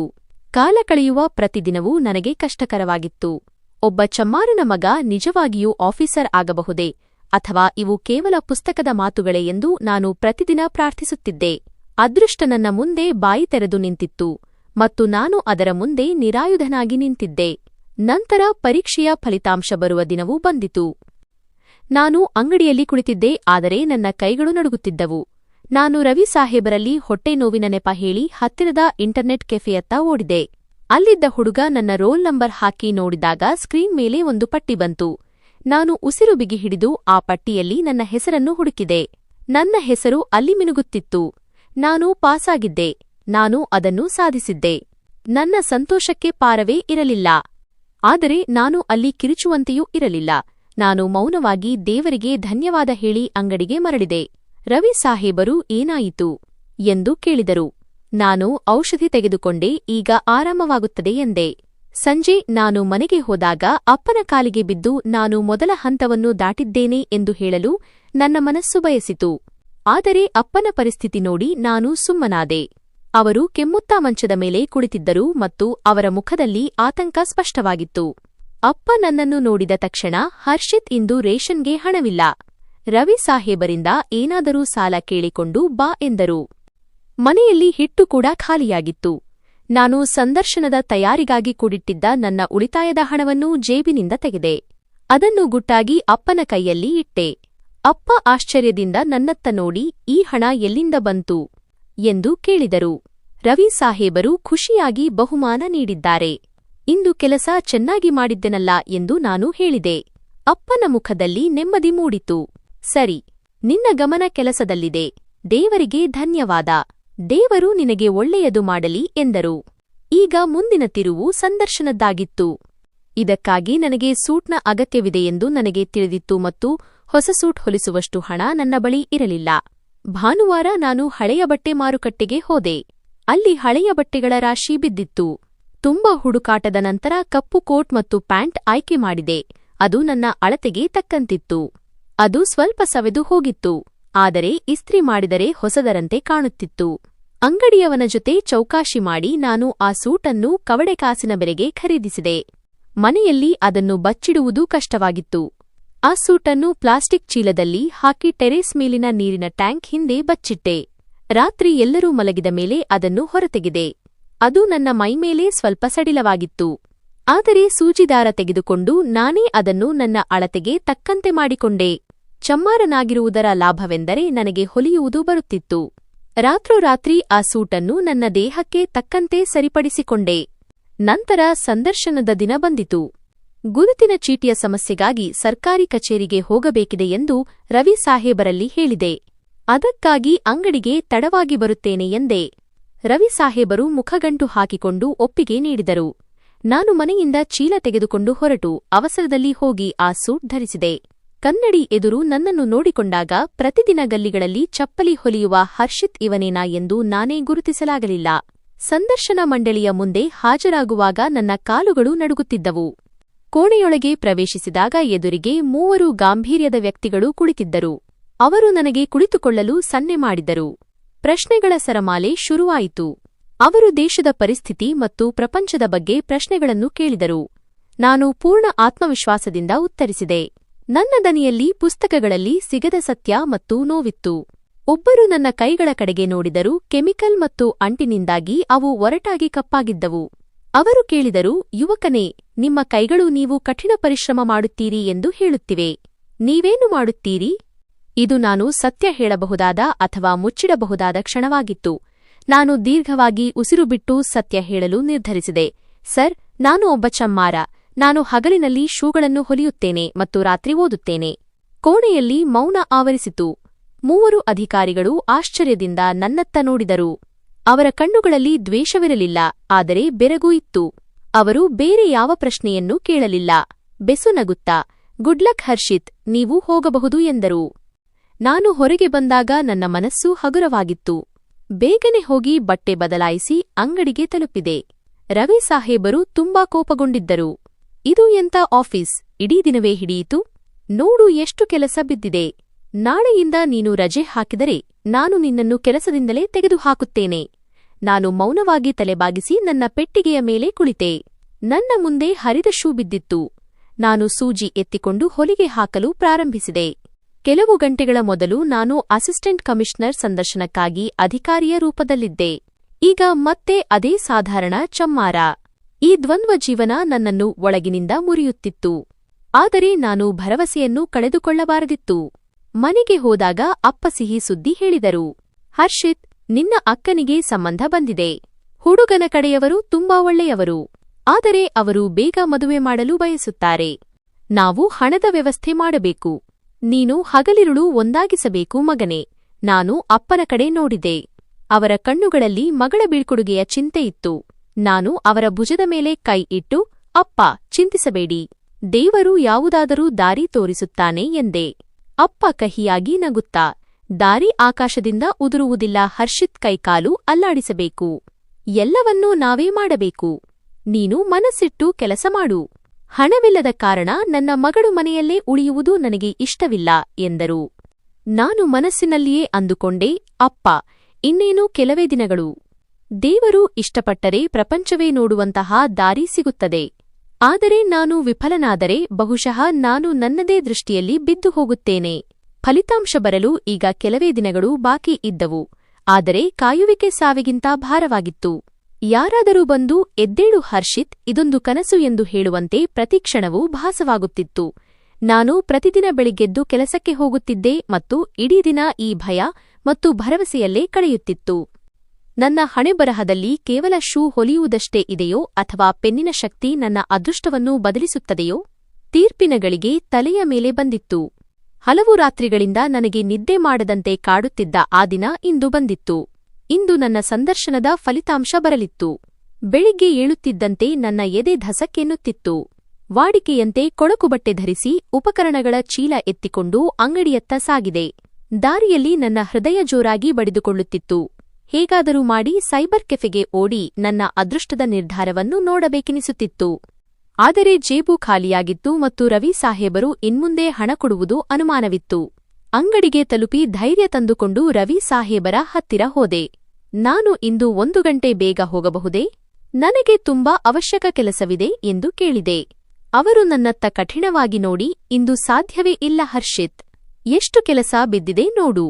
ಆ ದೊಡ್ಡ ಸಾಹೇಬರ ಆರ್ಡರ್ ಇಂದು ಸಂಜೆಯೊಳಗೆ ಹೇಗಾದರೂ ಕೊಡಲೇಬೇಕು. ಇಂದು ನೀನು ರಜೆಯ ಮಾತು ಆಡಿದರೆ ನಾಳೆಯಿಂದ ಬರುವ ಅಗತ್ಯವಿಲ್ಲ. ಸುಮ್ಮನೆ ಕುಳಿತು ಕೆಲಸ ಮುಗಿಸು ಎಂದರು. ನಾನು ಮೌನವಾಗಿ ತಲೆ ತಗ್ಗಿಸಿದೆ. ನನ್ನ ಬಳಿ ಬೇರೆ ದಾರಿ ಇರಲಿಲ್ಲ. ಶೂ ಎತ್ತಿಕೊಂಡು ಕೆಲಸದಲ್ಲಿ ತೊಡಗಿದೆ. ನನ್ನ ದೇಹ ಅಂಗಡಿಯಲ್ಲಿತ್ತು, ಆದರೆ ನನ್ನ ಆತ್ಮ ಬೇರೆಲ್ಲೋ ಇತ್ತು. ಕಳೆಯುವ ಪ್ರತಿಕ್ಷಣವೂ ಸುತ್ತಿಗೆಯ ಏಟಿನಂತಿತ್ತು. ವಿಚಿತ್ರವೆನಿಸುತ್ತಿತ್ತು, ನಾನು ಪಾಸಾಗಿರಬಹುದೇ ಅಥವಾ ಇಲ್ಲವೇ? ನನ್ನ ಎಲ್ಲಾ ಶ್ರಮ ವ್ಯರ್ಥವಾಯಿತೆ ಎಂದು ನನ್ನ ಕೈಗಳು ನಡುಗುತ್ತಿದ್ದವು. ನಾನು ನನ್ನ ಜೀವನವಿಡೀ ಹೀಗೆ ಶೂ ಹೊಲಿಯುತ್ತಲೇ ಇರುತ್ತೇನೆಯೇ? ಈ ಪ್ರಶ್ನೆ ನನ್ನನ್ನು ಒಳಗಿನಿಂದಲೇ ತಿನ್ನುತ್ತಿತ್ತು. ನಂತರ ಮಧ್ಯಾಹ್ನ ಹಸಿವಾದಾಗ ನೀರು ಕುಡಿದು ಸುಮ್ಮನಾದೆ. ಸಂಜೆಯಾಗುತ್ತಿದ್ದಂತೆ ನನ್ನ ತಾಳ್ಮೆ ಕೆಡಲಾರಂಭಿಸಿತು. ಸೂರ್ಯ ಮುಳುಗುತ್ತಿದ್ದ ಮತ್ತು ಕತ್ತಲೆ ಆವರಿಸುವ ಸಮಯಕ್ಕೆ ರವಿ ಸಾಹೇಬರೇ ಕೆಲಸ ಮುಗಿಯಿತು, ಶೂಗಳು ತಯಾರಾಗಿವೆ. ಈಗ ನಾನು ಹೋಗಬಹುದೇ ಎಂದೆ. ಅವರು ಶೂಗಳನ್ನು ನೋಡಿ, ಹಾಂ ಹೋಗು, ಆದರೆ ನಾಳೆ ಬೆಳಿಗ್ಗೆ ಬೇಗ ಬಾ. ತುಂಬಾ ಸೋಮಾರಿತನ ತೋರಿಸಿದ್ದೀಯ ನೀನು ಎಂದು ತಲೆಯಾಡಿಸಿದರು. ನಾನು ಅಂಗಡಿಯಿಂದ ಹೊರಬಂದಾಗ ನನ್ನ ಹೆಜ್ಜೆಗಳು ಭಾರವಾಗಿದ್ದವು. ಮನಸ್ಸಿನಲ್ಲಿ ವಿಚಿತ್ರ ಗಾಬರಿ ಇತ್ತು. ನಾನು ವೇಗವಾಗಿ ಹೆಜ್ಜೆ ಹಾಕುತ್ತಾ ನಮ್ಮ ಬಡಾವಣೆಯ ಕಡೆಗೆ ನೋಡಿದೆ. ನಮ್ಮ ಮುರಿದುಹೋದ ಬಾಗಿಲಿನ ಮುಂದೆ ದೊಡ್ಡ ಜನಸಂದಣಿ ಇತ್ತು ಮತ್ತು ಅಂಗಡಿಯವರು ಹಾಗೂ ಕೆಲವು ಅಪರಿಚಿತ ಮುಖಗಳು ಅಲ್ಲಿ ಸೇರಿದ್ದವು. ಅಲ್ಲಿ ನೀಲಿ ದೀಪ ಮಿನುಗುತ್ತಿದ್ದ 2 ದೊಡ್ಡ ಸರ್ಕಾರಿ ವಾಹನಗಳು ನಿಂತಿದ್ದವು. ನನ್ನ ಎದೆ ಝಲ್ಲೆಂದಿತು. ದೇವರೇ, ಏನಾಯಿತು? ಅಪ್ಪನಿಗೆ ಏನಾದರೂ ಆಯ್ತಾ? ಅಥವಾ ನನ್ನ ಕಳ್ಳತನ ಸಿಕ್ಕಿಬಿತ್ತಾ? ಪೊಲೀಸರು ನನ್ನನ್ನು ಕರೆದೊಯ್ಯುತ್ತಾರೆ ಎಂದು ನಾನು ಮೊದಲ ಬಾರಿ ಹೆದರಿದ್ದ ಆ ದೃಶ್ಯ ತಕ್ಷಣ ನೆನಪಾಯಿತು. ಇಂದು ಅದೇ ಆಗಲಿದೆ ಎಂದುಕೊಂಡೆ. ನಾನು ವೇಗವಾಗಿ ನಡೆದರೆ ಜನಸಂದಣಿಯಲ್ಲಿದ್ದ ಒಬ್ಬರು ನನ್ನನ್ನು ನೋಡಿ, ಬಂದ ಹರ್ಷಿತ್, ದಾರಿ ಬಿಡಿ, ಸಾಹೇಬರು ಬಂದರು ಎಂದು ಜೋರಾಗಿ ಕೂಗಿದರು. ಸಾಹೇಬರು, ನಾನು ಆಶ್ಚರ್ಯಚಕಿತನಾದೆ. ಎಲ್ಲರ ಕಣ್ಣುಗಳು ನನ್ನತ್ತ ತಿರುಗಿದವು. ಅವರ ಮುಖಗಳಲ್ಲಿ ಪ್ರತಿದಿನ ಇರುತ್ತಿದ್ದ ಆ ಪರಿಹಾಸ್ಯ ಇರಲಿಲ್ಲ, ಬದಲಿಗೆ ವಿಚಿತ್ರವಾದ ಹೊಳಪಿತ್ತು. ನಾನು ಜನರನ್ನು ತಳ್ಳಿಕೊಂಡು ಮುಂದೆ ಹೋದೆ. ಯಾವಾಗಲೂ ನನ್ನನ್ನು ಗೇಲಿ ಮಾಡುತ್ತಿದ್ದ ಹುಡುಗ ಗೌರವದಿಂದ ಹಿಂದೆ ಸರಿದು ದಾರಿ ಮಾಡಿಕೊಟ್ಟನು. ಒಳಗೆ ಹೋಗು, ನಿನ್ನ ಅಪ್ಪ ನಿನಗಾಗಿ ಕಾಯುತ್ತಿದ್ದಾರೆ ಎಂದು ಅವನು ಹೇಳಿದನು. ನಾನು ನಡುಗುತ್ತಾ ಹಜಾರಕ್ಕೆ ಹೋದೆ. ಎದುರಿಗೆ ಅಪ್ಪ ನಿಂತಿದ್ದರು. ಅವರ ಪಕ್ಕದಲ್ಲಿ ನನ್ನ ಸಂದರ್ಶನ ತೆಗೆದುಕೊಂಡ ಅದೇ ಸರ್ಕಾರಿ ಅಧಿಕಾರಿ ನಿಂತಿದ್ದರು. ಅಪ್ಪನ ಕೈಯಲ್ಲಿ ಸಿಹಿಪೆಟ್ಟಿಗೆ ಇತ್ತು. ಅವರ ಕಣ್ಣುಗಳಿಂದ ನೀರು ಹರಿಯುತ್ತಿತ್ತು. ಅಪ್ಪ ಕೋಪಗೊಂಡಿದ್ದಾರೇನೋ ಎಂದು ನಾನು ಹೆದರಿದೆ. ಆದರೆ ಆಗ ಆ ಅಧಿಕಾರಿ ಮುಗುಳ್ನಕ್ಕೂ ಜೋರು ದನಿಯಲ್ಲಿ, ಬನ್ನಿ ಹರ್ಷಿತ್ ಸಾಹೇಬರೇ, ನಾವು ನಿಮಗಾಗಿಯೇ ಕಾಯುತ್ತಿದ್ದೆವು. ನಾವು ನಿಮ್ಮನ್ನು ಬಂಧಿಸಲು ಬಂದಿಲ್ಲ, ನೀವು ಮೊದಲ ಸ್ಥಾನ ಪಡೆದಿದ್ದೀರಿ ಎಂದು ಹೇಳಲು ಬಂದಿದ್ದೇವೆ. ಅಭಿನಂದನೆಗಳು ಅಸಿಸ್ಟೆಂಟ್ ಕಮಿಷನರ್ ಸಾಹೇಬರೇ ಎಂದರು. ಅಪ್ಪ ನಡುಗುವ ಹೆಜ್ಜೆಗಳಿಂದ ಮುಂದೆ ಬಂದು ನನ್ನನ್ನು ಗಟ್ಟಿಯಾಗಿ ಅಪ್ಪಿಕೊಂಡರು. ಅವರ ಎದೆಯಿಂದ ಹೊರಬರುತ್ತಿದ್ದ ಆಳಲು ನನ್ನ ಎದೆಗೆ ತಾಕುತ್ತಿತ್ತು. ನನ್ನ ಸಿಂಹದಂತ ಮಗನೇ, ನೀನು ನನ್ನ ತಲೆಯನ್ನು ಹೆಮ್ಮೆಯಿಂದ ಎತ್ತಿ ಹಿಡಿಯುವಂತೆ ಮಾಡಿದೆ. ಇನ್ನು ಇದು ಎಂದಿಗೂ ಬಾಗುವುದಿಲ್ಲ. ಅಪ್ಪನ ದನಿ ಗದ್ಗದಿತವಾಯಿತು. ನನ್ನನ್ನು ಕ್ಷಮಿಸು ಹರ್ಷಿತ್, ನಾನು ದಡ್ಡನಾಗಿದ್ದೆ. ನೀನು ನನ್ನ ಸಮಯ ಮತ್ತು ಹಣ ಎರಡನ್ನೂ ಹಾಳು ಮಾಡುತ್ತಿದ್ದೀಯಾ ಎಂದು ನಾನು ಭಾವಿದ್ದೆ. ನಾನು ನಿನ್ನನ್ನು ವ್ಯರ್ಥವಾಗಿ ತಡೆಯುತ್ತಿದ್ದೆ. ಆದರೆ ನೀನು ಆಕಾಶವನ್ನು ಮುಟ್ಟಲು ಹುಟ್ಟಿದವನು. ನಾನು ಅಪ್ಪನ ಕೈ ಹಿಡಿದು ಮುತ್ತಿಟ್ಟೆ. ಬೇಡ ಅಪ್ಪ, ನೀವು ಕ್ಷಮೆ ಕೇಳಬೇಡಿ. ಇದೆಲ್ಲವೂ ನಿಮ್ಮ ಕಠಿಣ ಶಿಸ್ತಿನ ಫಲ. ಅದು ನನ್ನ ಚದುರದಂತೆ ನೋಡಿಕೊಂಡಿತು. ನೀವು ನನ್ನನ್ನು ಕೆಲಸಕ್ಕೆ ಸೇರಿಸದಿದ್ದರೆ ಬಹುಶಃ ನಾನು ಇಷ್ಟು ಕಷ್ಟಪಡುತ್ತಿರಲಿಲ್ಲ. ಅಮ್ಮ ಕೂಡ ಓಡಿ ಬಂದು ನನ್ನನ್ನು ಅಪ್ಪಿಕೊಂಡು ಹಣೆಗೊಂದು ಮುತ್ತಿಟ್ಟಳು. ನೋಡಿದ್ಯಾ, ನನ್ನ ಮಗ ಒಂದಲ್ಲ ಒಂದು ದಿನ ಆಫೀಸರ್ ಆಗುತ್ತಾನೆ ಎಂದು ನಾನು ಹೇಳುತ್ತಿರಲಿಲ್ಲವೇ? ಇಂದು ನನ್ನ ಪ್ರಾರ್ಥನೆ ಫಲಿಸಿದೆ. ಇಂದು ನನ್ನ ಮನಸ್ಸು ತಂಪಾಯಿತು. ಆ ಅಧಿಕಾರಿ ನನ್ನ ಹತ್ತಿರ ಬಂದು ಸೆಲ್ಯೂಟ್ ಮಾಡಿದರು. ಹರ್ಷಿತ್ ಸಾಹೇಬರೇ, ಪ್ರತಿಭೆ ಯಾರ ಸ್ವತ್ತು ಅಲ್ಲ ಎಂಬುದನ್ನು ನೀವು ಸಾಬೀತುಪಡಿಸಿದ್ದೀರಿ. ನೀವು ನಮ್ಮೆಲ್ಲರಿಗೂ ಮಾದರಿ. ನಿನ್ನೆಯವರೆಗೂ ನನ್ನನ್ನು ಚಮ್ಮಾರನ ಮಗ ಎಂದು ಕರೆಯುತ್ತಿದ್ದ ಹೊರಗಿನ ಜನಸಂದಣಿ ಇಂದು ಹರ್ಷಿತ್ ಸಾಹೇಬ್ ಜಿಂದಾಬಾದ್ ಎಂದು ಘೋಷಣೆ ಕೂಗುತ್ತಿತ್ತು. ನನ್ನನ್ನು ಗೇಲಿ ಮಾಡುತ್ತಿದ್ದ ಬಾಲ್ಯದ ಸ್ನೇಹಿತರು ಈಗ ನನ್ನನ್ನು ಹೆಮ್ಮೆಯ ಕಣ್ಣುಗಳಿಂದ ನೋಡುತ್ತಿದ್ದರು. ನಾನು ಆಕಾಶದ ಕಡೆ ನೋಡಿ ದೇವರಿಗೆ ಧನ್ಯವಾದ ಹೇಳಿದೆ. ಆತ ನನ್ನ ಹರಿದ ಶೂಗಳನ್ನು ಗೌರವದ ಕಿರೀಟವನ್ನಾಗಿ ಬದಲಿಸಿದ್ದನು. ಜನಸಂದಣಿ ನಿಧಾನವಾಗಿ ಕರಗಿತು. ಘೋಷಣೆಗಳು ನಿಂತಿದ್ದವು. ಸರ್ಕಾರಿ ವಾಹನಗಳು ಹೋಗಿದ್ದವು. ಮನೆಯಲ್ಲಿ ಈಗ ನೀರವ ಮೌನವಿತ್ತು. ಇದು ಗದ್ದಲದ ನಂತರ ಬರುವ ಮೌನವಾಗಿದ್ದರಿಂದ ಇನ್ನೂ ಗಾಢವಾಗಿತ್ತು. ನಾನು ಮಂಚದ ತುದಿಯಲ್ಲಿ ಕುಳಿತಿದ್ದೆ. ಸಿಹಿ ಪೆಟ್ಟಿಗೆ ಅರ್ಧ ತೆರೆದಿತ್ತು. ಅಪ್ಪ ಎದುರಿಗೆ ಕುಳಿತಿದ್ದರು. ಇಂದು ಅವರು ಕೇವಲ ಅಪ್ಪನಾಗಿ ಮಾತ್ರವಲ್ಲ, ಅವರು ಒಬ್ಬ ಮನುಷ್ಯನಾಗಿ ಕಾಣುತ್ತಿದ್ದರು. ಅವರಿಗೂ ಕನಸುಗಳಿದ್ದವು, ಅವರದೇ ಆದ ಆಯಾಸವಿತ್ತು. ಅವರು ನನ್ನತ್ತ ನೋಡದೆ, ಹರ್ಷಿತ್, ನಾನು ನಿನ್ನನ್ನು ಏಕೆ ತಡೆಯುತ್ತಿದ್ದೆ ಎಂದು ನಿನಗೆ ಗೊತ್ತೇ ಎಂದು ಕೇಳಿದರು. ನಾನು ಸುಮ್ಮನಿದ್ದೆ. ಅವರು ತಮ್ಮ ಅಂಗೈಗಳನ್ನು ನೋಡಿಕೊಂಡರು. ಜೀವನವಿಡೀ ಕಠಿಣ ಪರಿಶ್ರಮದಿಂದ ಒಡೆದಿದ್ದ ಅಂಗೈಗಳು ಅವು. ನನಗೆ ನಿನ್ನ ಮೇಲೆ ನಂಬಿಕೆ ಇರಲಿಲ್ಲ ಅಂತಲ್ಲ. ಅವರ ದನಿ ನಡುಗಿತು. ನನಗೆ ಜೀವನದ ಮೇಲೆ ನಂಬಿಕೆ ಇರಲಿಲ್ಲ ಎಂಬುದೇ ಕಾರಣ. ನಾನು ಮೊದಲ ಬಾರಿಗೆ ಅಪ್ಪ ಮುರಿದು ಬೀಳುತ್ತಿರುವುದನ್ನು ನೋಡಿದೆ. ನಾನು ಓದಬೇಕೆಂದುಕೊಂಡಿದ್ದೆ ಮಗನೇ, ಅವರು ಹೇಳಿದರು. ಆದರೆ ಪುಸ್ತಕ ಮತ್ತು ಒಲೆ ಇವೆರಡರಲ್ಲಿ ಒಂದನ್ನು ಆರಿಸಬೇಕಾದಾಗ ನಾನು ಒಲೆಯನ್ನು ಆರಿಸಿಕೊಂಡೆ. ಆ ದಿನದ ನಂತರ ನಾನು ಕನಸುಗಳಿಗೆ ಹೆದರುವುದನ್ನು ಕಲಿತೆ. ನಾನು ಅವರ ಕೈ ಹಿಡಿದೆ. ನೀನು ಬಿದ್ದು ಹೋದರೆ ನಾನು ನನ್ನನ್ನು ಕ್ಷಮಿಸಿಕೊಳ್ಳಲು ಆಗುವುದಿಲ್ಲ ಎಂದು ನಾನು ಯೋಚಿಸುತ್ತಿದ್ದೆ. ಅದಕ್ಕೆ ನಿನ್ನನ್ನು ಕೆಳಗೆ ಕಟ್ಟಿಹಾಕಿದ್ದೆ. ಅವರು ನನ್ನತ್ತ ನೋಡಿದರು. ಆ ಕಣ್ಣುಗಳಲ್ಲಿ ಇಂದು ಭಯವಿರಲಿಲ್ಲ, ನೆಮ್ಮದಿ ಇತ್ತು. ಆದರೆ ಇಂದು ಅರ್ಥವಾಯಿತು. ಅವರು ದೀರ್ಘವಾಗಿ ಉಸಿರು ಬಿಟ್ಟರು. ಆ ಭಯವನ್ನು ವಾರಸಾಗಿ ನೀಡಬಾರದು, ಬದಲಿಗೆ ಕನಸುಗಳನ್ನು ನೀಡಬೇಕು. ಅವರ ಮಾತುಗಳಿಂದ ನನ್ನ ಕಣ್ಣು ತುಂಬಿ ಬಂತು. ನಾನು ಏನೂ ಮಾತನಾಡಲಿಲ್ಲ. ಆ ಕ್ಷಣದಲ್ಲಿ ಶಬ್ದಗಳು ವ್ಯರ್ಥವಾಗಿದ್ದವು. ಕೆಲವು ತಿಂಗಳುಗಳು ಕಳೆದವು. ಸಮವಸ್ತ್ರ ಧರಿಸುವಾಗ ಇಂದಿಗೂ ನನಗೆ ನನ್ನ ಬೆರಳುಗಳ ಬಿರುಕುಗಳು ನೆನಪಾಗುತ್ತವೆ. ಸರ್ಕಾರಿ ವಾಹನದಿಂದ ಇಳಿದು ನಾನು ಅದೇ ಗಲ್ಲಿಗೆ ತಲುಪಿದಾಗ ಸಮಯವೇ ಹಿಂದಕ್ಕೆ ಹೋದಂತಾಯಿತು. ಅದೇ ಒಡೆದ ರಸ್ತೆ, ಅದೇ ಚಮ್ಮಾರನ ಅಂಗಡಿ, ಅದೇ ಚರ್ಮದ ವಾಸನೆ. ಅಂಗಡಿಯ ಮೂಲೆಯಲ್ಲಿ ಒಬ್ಬ ಹುಡುಗ ಕುಳಿತಿದ್ದನು. ವಯಸ್ಸೇನೋ 10 ರಿಂದ 12 ಇರಬಹುದು. ಒಂದು ಕೈಯಲ್ಲಿ ಶೂ, ಇನ್ನೊಂದು ಕಡೆ ಹರಿದ ಪುಸ್ತಕ. ಅವನು ಶೂಗೆ ಹೊಲಿಗೆ ಹಾಕುತ್ತಿದ್ದ ಜೊತೆಗೆ ಪುಸ್ತಕದ ಹಾಳೆಗಳನ್ನು ತಿರುಗಿಸುತ್ತಿದ್ದ. ಇದನ್ನು ನೋಡಿ ನಾನು ನಿಂತೆ. ನಿನ್ನ ಹೆಸರೇನು ಎಂದು ಕೇಳಿದೆ. ಅವನು ಗಾಬರಿಯಾದನು. ಸೋನು ಎಂದು ಮೆಲ್ಲನೆ ಹೇಳಿದನು. ನೀನು ಓದುತ್ತೀಯಾ ಎಂದು ಮತ್ತೆ ಕೇಳಿದೆ. ಅವನು ತಲೆಯಾಡಿಸಿ ರಾತ್ರಿ ಕೆಲಸ ಮುಗಿದ ನಂತರ ಓದುತ್ತೇನೆ ಎಂದನು. ನಾನು ಅವನ ಕಣ್ಣುಗಳಲ್ಲಿ ನೋಡಿದೆ. ಅಲ್ಲಿ ಅದೇ ಹಸಿವಿತ್ತು, ಅದೇ ಕನಸಿತ್ತು. ನಾನು ನನ್ನ ಕಾರ್ಡ್ ಅನ್ನು ಅವನ ಅಂಗೈಯಲ್ಲಿ ಇಟ್ಟೆ. ನಾಳೆಯಿಂದ ನೀನು ಶಾಲೆಗೆ ಹೋಗುತ್ತೀಯಾ ಎಂದು ಹೇಳಿದೆ. ನೀನು ನಿನ್ನ ಕನಸನ್ನು ಬಿಡಬೇಡ. ಉಳಿದದ್ದನ್ನು ನಾನು ನೋಡಿಕೊಳ್ಳುತ್ತೇನೆ. ಅವನು ಏನೂ ಮಾತನಾಡಲಿಲ್ಲ. ಆದರೆ ಮೊದಲ ಬಾರಿಗೆ ಅವನ ಕಣ್ಣುಗಳು ಹೊಳೆದವು. ಮನೆಗೆ ಮರಳುವಾಗ ನನಗೆ ಅರ್ಥವಾಯಿತು. ನಾನು ಕುರ್ಚಿ ಪಡೆಯಲು ಆಫೀಸರ್ ಆಗಿರಲಿಲ್ಲ. ಇನ್ನೊಬ್ಬ ಮಗು ಪುಸ್ತಕ ಮತ್ತು ಒಲೆಯ ನಡುವೆ ಒಂದನ್ನು ಆರಿಸಲು ಅನಿವಾರ್ಯವಾಗಬಾರದು ಎಂಬ ಕಾರಣಕ್ಕೆ ಆಗಿದ್ದೆ. ಇಂದಿಗೂ ಯಾರಾದರೂ ಚಮ್ಮಾರ ಶೂ ಹೊಲಿಯುವುದನ್ನು ನೋಡಿದಾಗ ಒಂದೇ ಪ್ರಾರ್ಥನೆ ಬರುತ್ತದೆ, ಅವನ ಮಗನ ಕೈಯಲ್ಲಿ ಸೂಜಿ ಬದಲು ಲೇಖನಿ ಇರಲಿ. ಹೀಗೆ ಸಮಯ ನಿಧಾನವಾಗಿ ಕಳೆಯಿತು. ಹೆಸರಿನ ಮುಂದೆ ಇದ್ದ ಹುದ್ದೆ ಈಗ ಜನರ ನಾಲಿಗೆಯ ಮೇಲಿತ್ತು. ಆದರೆ ನನಗೆ ಅತಿ ದೊಡ್ಡ ಗುರುತು ಇಂದಿಗೂ ಅದೇ ಆಗಿತ್ತು, ಚಮ್ಮಾರನ ಮಗ. ಆಫೀಸ್ ಫೈಲ್ಗಳು, ಮೀಟಿಂಗ್ ಮತ್ತು ನಿರ್ಧಾರಗಳ ನಡುವೆ ನಾನು ಪೆನ್ನು ಕೈಗೆತ್ತಿಕೊಂಡಾಗಲೆಲ್ಲ ಬೆರಳುಗಳ ಆ ಹಳೆಯ ಬಿರುಕುಗಳು ನನಗೆ ನನ್ನ ಮೂಲವನ್ನು ನೆನಪಿಸುತ್ತಿದ್ದವು. ಸೋನು ಈಗ ಪ್ರತಿದಿನ ಶಾಲೆಗೆ ಹೋಗುತ್ತಿದ್ದನು. ಬೆಳಿಗ್ಗೆ ಬೆನ್ನ ಮೇಲೆ ಬ್ಯಾಗ್ ಇರುತ್ತಿತ್ತು ಮತ್ತು ಸಂಜೆ ಅದೇ ಬ್ಯಾಗ್ ಭರವಸೆಗಳಿಂದ ತುಂಬಿರುತ್ತಿತ್ತು. ಕೆಲವೊಮ್ಮೆ ಅವನು ಓಡಿ ಬಂದು ನನ್ನ ಮುಂದೆ ತನ್ನ ನೋಟ್ಬುಕ್ ತೆರೆಯುತ್ತಿದ್ದನು. ಸರ್, ಇಂದು ಮಾಸ್ಟರ್ ನನ್ನನ್ನು ಹೊಗಳಿದರು ಎಂದು ನಗುತ್ತಿದ್ದನು. ನಾನು ಸುಮ್ಮನೆ ಅವನ ತಲೆಯ ಮೇಲೆ ಕೈ ಇಡುತ್ತಿದ್ದೆ, ಏಕೆಂದರೆ ಆ ಹೊಗಳಿಕೆಯಲ್ಲಿ ನನ್ನ ಬಾಲ್ಯದ ಅಪೂರ್ಣ ಚಪ್ಪಾಳೆಗಳು ಸೇರಿದ್ದವು. ಅಪ್ಪ ಈಗ ಆಗಾಗ್ಗೆ ಮಂಚದ ಮೇಲೆ ಕುಳಿತು ಗಲ್ಲಿಯ ಮಕ್ಕಳು ಓದುವುದನ್ನು ನೋಡುತ್ತಿರುತ್ತಾರೆ. ಕೆಲವೊಮ್ಮೆ ಹರ್ಷಿತ್, ಇವರೆಲ್ಲರೂ ಓದಿ ದೊಡ್ಡವರಾಗುತ್ತಾರೆ ಅನ್ನಿಸುತ್ತೆ ಎನ್ನುತ್ತಾರೆ. ನಾನು ನಗುತ್ತೇನೆ. ತಂಗಿಯ ಮದುವೆಯು ಸರಳವಾಗಿ ನೆರವೇರಿತು. ಯಾವುದೇ ಆಡಂಬರವಿಲ್ಲ, ಸಾಲವಿಲ್ಲ. ಅಪ್ಪನ ಕಣ್ಣುಗಳಲ್ಲಿ ಈಗ ಯಾವುದೇ ಭಾರವಿರಲಿಲ್ಲ, ಕೇವಲ ನೆಮ್ಮದಿ ಇತ್ತು. ಒಂದು ದಿನ ಆಫೀಸ್ನಿಂದ ಹಿಂದಿರುಗುವಾಗ ನಾನು ಮತ್ತೆ ಅದೇ ಅಂಗಡಿಯ ಮುಂದೆ ನಿಂತೆ. ಅಲ್ಲಿ ನನ್ನ ಇಡೀ ಪ್ರಪಂಚ ಅಡಗಿತ್ತು. ರವಿ ಸಾಹೇಬರು ಈಗಲೂ ಅಲ್ಲೇ ಇದ್ದರು.